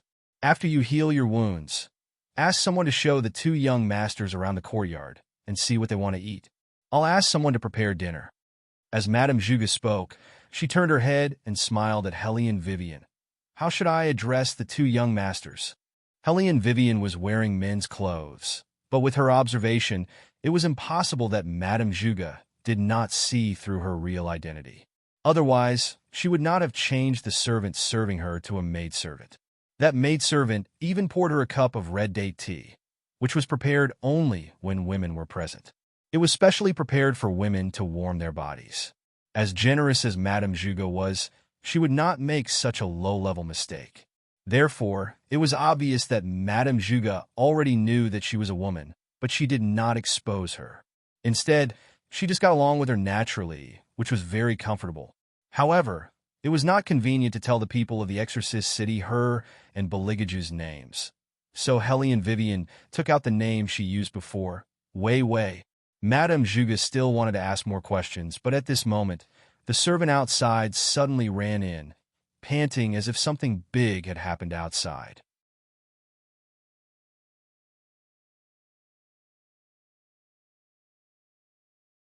Chapter 7:21.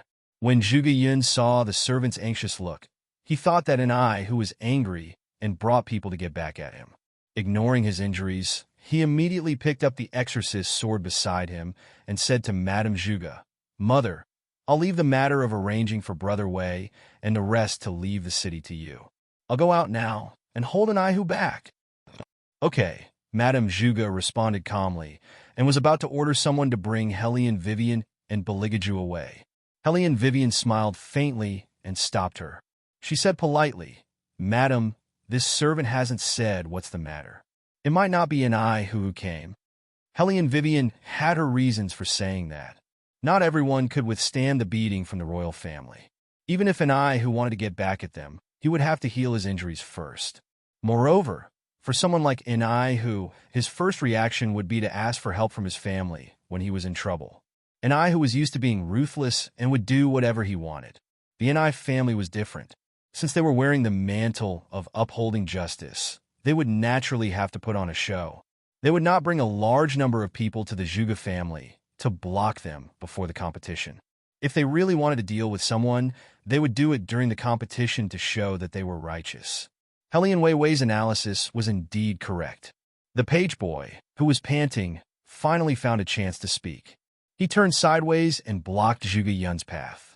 He kept panting as he said, "Young master, the people from the Ni family did not come." "No one came? Then why are you in such a hurry?" Zhuge Yun stopped in his tracks, and even his thick eyebrows furrowed. The servant finally calmed down and said word by word, "The competition rules have been released. The rules have been released. There's a problem." "What's the problem?" Zhuge Yun's heart sank. He suddenly grabbed the servant's arm. Anyone with a discerning eye knew that the Zhuge family could not afford any changes. If there was a problem with the competition at this juncture, the situation would be even worse. The manservant took a deep breath and said, "It's not that there's a problem. It's just that entering the mausoleum is not a small matter. In order to protect everyone as much as possible, the families discussed and decided that each family should send at least 3 people to participate in the battle. They can also bring in additional manservants so that they can look after each other along the way." After several families discussed and decided, Zhuge Yun's angular face darkened with childishness. "Which families made the decision?" "I didn't receive any news at all." The manservant didn't say anything and just lowered his head bitterly. He knew that his young master was angry. It was clearly a matter that should be discussed by several families, but he didn't inform his young master before making such a decision. It was obvious that after the previous incident, the Ni family had started to join forces with the other 2 families to exclude the Zhuge family. "I know what's going on." Zhuge Yun's face was filled with gloom and tenacity. The manservant couldn't bear to look at his expression, so he called out softly, "Young master." "It's okay." Zhuge Yun smiled, his eyes dark as ink. "I thought that this would happen from the beginning. The Ni family's methods have always been like this. I just didn't expect it to happen so quickly, and even more so, I didn't expect them to tamper with the rules of the competition." Helian Vivian basically understood everything when she heard this. The Ni family had started to tamper with the rules. Moreover, this was done very cleverly and quietly. Other than the heads of the 4 big families, no one else knew how the rules of the competition were set. Everyone in the Exorcist City thought that since it was a competition, it was fair. However, in reality, everyone knew that the Zhuge family had already fallen in the previous generation. Now, other than Zhuge Yun, the exorcism techniques of the others were simply not up to par. At least 3 people were required to participate in the battle. This was simply set up to make things difficult for the Zhuge family. In fact, even if Zhuge Yun participated alone, he would definitely lose. However, the Ni family obviously didn't want to win so easily. What they wanted was to completely suppress them. They wanted the Zhuge family to take the initiative to forfeit. Only in this way would they be able to highlight their prowess and remove the label of having ulterior motives. Madame Zhuge also thought of this, and her face immediately turned pale. The Ni family. How could they be so overboard? "Mother!" Zhuge Yun supported his mother with his uninjured right hand. His clean side profile was full of passion. "Don't worry, no matter how overboard they are, I will fight for the Zhuge family." Madame Zhuge reached out and touched the side of her son's face. "Yun'er, for so many years, the Zhuge family has been pressuring you. I know that you are sensible, but this time is different. This time, you won't be able to win just by working hard. I believe that if I give you another 5 years, you will definitely find a way to settle everything. But now, the Zhuge family has come to this point. The young ones are too young, and the old ones are too old. The rules of the competition stipulate that at least 3 people must participate. You are the head of the Zhuge family, so you have the obligation to take the lead and participate in the competition. But what about the others? Who would be willing to part with their children?" Speaking of this, Madame Zhuge held back the sadness in her eyes. It was enough to show how magnanimous she was. Everyone's heart is made of flesh. Everyone knows that it is not easy to enter the tomb, not to mention getting to Saraira. I am afraid that on the way there will be people who will never return. In the Zhuge family, other than you, the rest of the people have just learned how to summon the Reapers. This kind of Tao technique is indeed very powerful if it is used to exorcise ghosts, but it is impossible to enter the tomb. Mother, of course, Zhuge Yun knew that every word his mother said was what he was facing now. But was he going to give up just like that? Was he going to watch the Ni family scheme succeed? Not to mention carrying out his father's last wish. He was not even allowed to participate in the competition. The more Zhuge Yun thought about it, the redder his eyes became. Even if he was a mature teenager, his eyes overflowed with tears of unwillingness. He punched the wooden table so hard that the skin on his fist was scratched. Even his voice was a little hoarse. I am not capable enough. If father was here, they would definitely not dare to do this. Speaking of this, Zhuge Yun seemed to have a sore throat. Let's forfeit the competition. Madame Zhuge felt bad when she saw her son like this. She took a deep breath and was about to speak. At this moment, a voice as clear as water rang out beside their ears. It was neither anxious nor impatient, and even carried a slight smile, as if it could pacify their hearts. If we don't have enough people, what does young Master Yin think of us?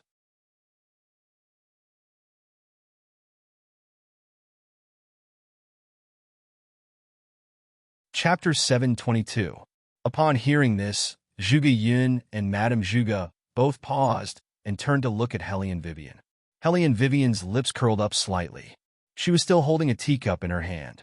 Despite her flustered state, she did not change her expression at all, just like a gentleman. Madame Zhuge immediately refused. Her tone was filled with gratitude and modesty. Thank you for saving my Zhuge family time and time again. However, I can't let you participate in the competition. The Ni family is very powerful in the Exorcist City. Because of the Zhuge family, you have already gotten into trouble. Going to the tomb is different from other things. We can't let you take such a big risk. Hellion Vivian knew that Madame Zhuge was thinking for them. In order to further convince Madame Zhuge, Hellion Vivian smiled and revealed a little. To be honest, we came to the Exorcist City this time to participate in the exorcism competition. However, we have not decided which family to join yet. Moreover, we were involved in this matter. If we did not act rashly and beat up the young master of the Ni family too harshly, the Ni family would not have retaliated to this extent. I guess someone knows that Ni who was beaten up, so they wanted to avenge the young master of the Ni family. Since we were the ones who caused this trouble, we have the obligation to settle it. Although I do not have much spiritual energy, I have exorcised demons before, so I won't cause too much trouble. As for my companion, young Master Yun, you have seen his skills, so I believe there won't be too much of a problem. Zhuge Yun did not expect that the other party would be willing to join the Zhuge clan. He had heard that the other clans were also looking for exorcists outside of their own city for the sake of the competition in order to have a higher chance of winning. Just now, these two people had beaten an I who, and the rest to a pulp. Although he could not figure out the identity of these people, Zhuge Yun knew that they were hidden experts. He also thought that these experts came for the competition, but in his heart, he seemed to have guessed that these two people came for other families. Now that he heard that they wanted to join the Zhuge family, the first emotion that burst out was excitement. Do the two of you really want to join the Zhuge family? Zhuge Yun seemed to be unsure. Hellion Vivian smiled faintly and nodded. Yes, even without today's incident, we would still join the Zhuge family as long as young Master Yun agrees. Why? Zhuge Yun's eyes flashed as he stubbornly looked at Hellion Vivian. He then smiled bitterly and said, since the two of you are here to participate in the competition, you should have done your research before coming here. In the Exorcist City, only the Ni family has the highest chance of winning. As for our Zhuge family, as you can see, we don't have anyone who can participate in the competition. It's better to choose any family than to choose our family. Hellion Vivian didn't say anything. She just turned the teacup in her hand. Baligaju, who was sitting beside her, didn't say a word from beginning to end. However, this person seemed to have a natural aura that could shake people's hearts. Even if he was just sitting there quietly and lazily supporting his chin, he could easily attract the attention of others. Especially when his deep eyes were focused, it made people feel even more pressured. Zhuge Yun explained, The two of you don't have to think too much. I just feel that there are so many good choices. Why did the two of you choose me? Because you are more handsome. Hellion Vivian smiled. Are you satisfied with this answer, young Master Yin? After hearing this, Zhuge Yun's thin face turned even redder. Hellion Wei stood up at this moment. Her eyes were crystal clear as she said, because you're the only one who truly wants to uphold justice. Everyone knows that this is a difficult path to tread, and everyone knows about the Ni family's influence in Exorcist City. You're the only one who stood up and opposed them. What's more, the Zhuge family is not bad at all. You're just too young. As she said this, Hellion Vivian pointed at the boys who were still seriously learning Taoist magic outside the door. Her voice was faint. 10 years in the east, 10 years in the west, 10 years in the east, 10 years in the west. Sooner or later, there will be a day when you will be stronger than the Ni family, right? Zhuge Yun had never received this kind of affirmation. Other than his mother, no one believed that he could bring the Zhuge family back to its former glory. From the time his father passed away until now, he walked through the eyes of pity and ridicule every day. He had no other choice but to grit his teeth and become stronger. His father's death was full of mystery. Or rather, he couldn't think of anyone who could deal with an exorcist like his father, who was so powerful. However, he was very clear that a few days before his father's death, he specifically told him not to let anyone use Saraira to bring the dead back to life. Otherwise, the world would be in chaos, and the human world would fall into a sea of purgatory. After his father passed away, he had a taste of the human world. When people were good, they would be jealous and envious of you, and would flatter you all the time. When you were in a bad situation, everyone would step on you. He didn't know how long it had been since he heard such words. Life is full of ups and downs. Don't bully a poor young man. Zhuge Yin seemed to feel that the blood flowing in his body was boiling hot.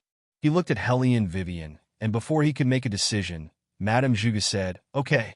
A simple word made Zhuge Yun's eyes turn red again. He thought that his mother would not agree. He knew that his mother had a lot to worry about, unlike him who only needed to rush forward. Madame Zhuge wiped her son's eyes and said with a smile, "As a mother, how can I not see that you don't want to give up at all? You have the ability to do so. Among the younger generation of the few families, your exorcism skills are the most outstanding. Since the two benefactors think highly of the Zhuge family, then Yun can't disappoint them." "Yes." Zhuge Yun nodded his head heavily. Madame Zhuge turned around and bowed deeply to Hellion Vivian and the rest. Her eyes were shining brightly like never before. They were persuaded by Mother.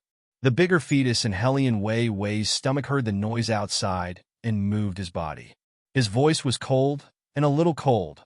Mother's words just now made Madame Zhuge completely open her heart to her. The smaller fetus moved and said with a faint smile, "Mother has always been very smart. She is also very likable, unlike Father, who only knows how to threaten people." The bigger fetus hugged the smaller fetus and kissed his head expressionlessly. "You can't be like Father in the future, okay?" The smaller fetus was speechless. "You are more like Father." You're tuning into the Romance Rendezvous YouTube channel. We're so grateful for your support, and don't forget to subscribe to join us on this incredible journey through captivating stories. Your generosity through donations truly makes a world of difference, as it's the primary source of revenue that allows me to expand and enhance this channel for you. Thank you from the bottom of my heart for being a part of this adventure.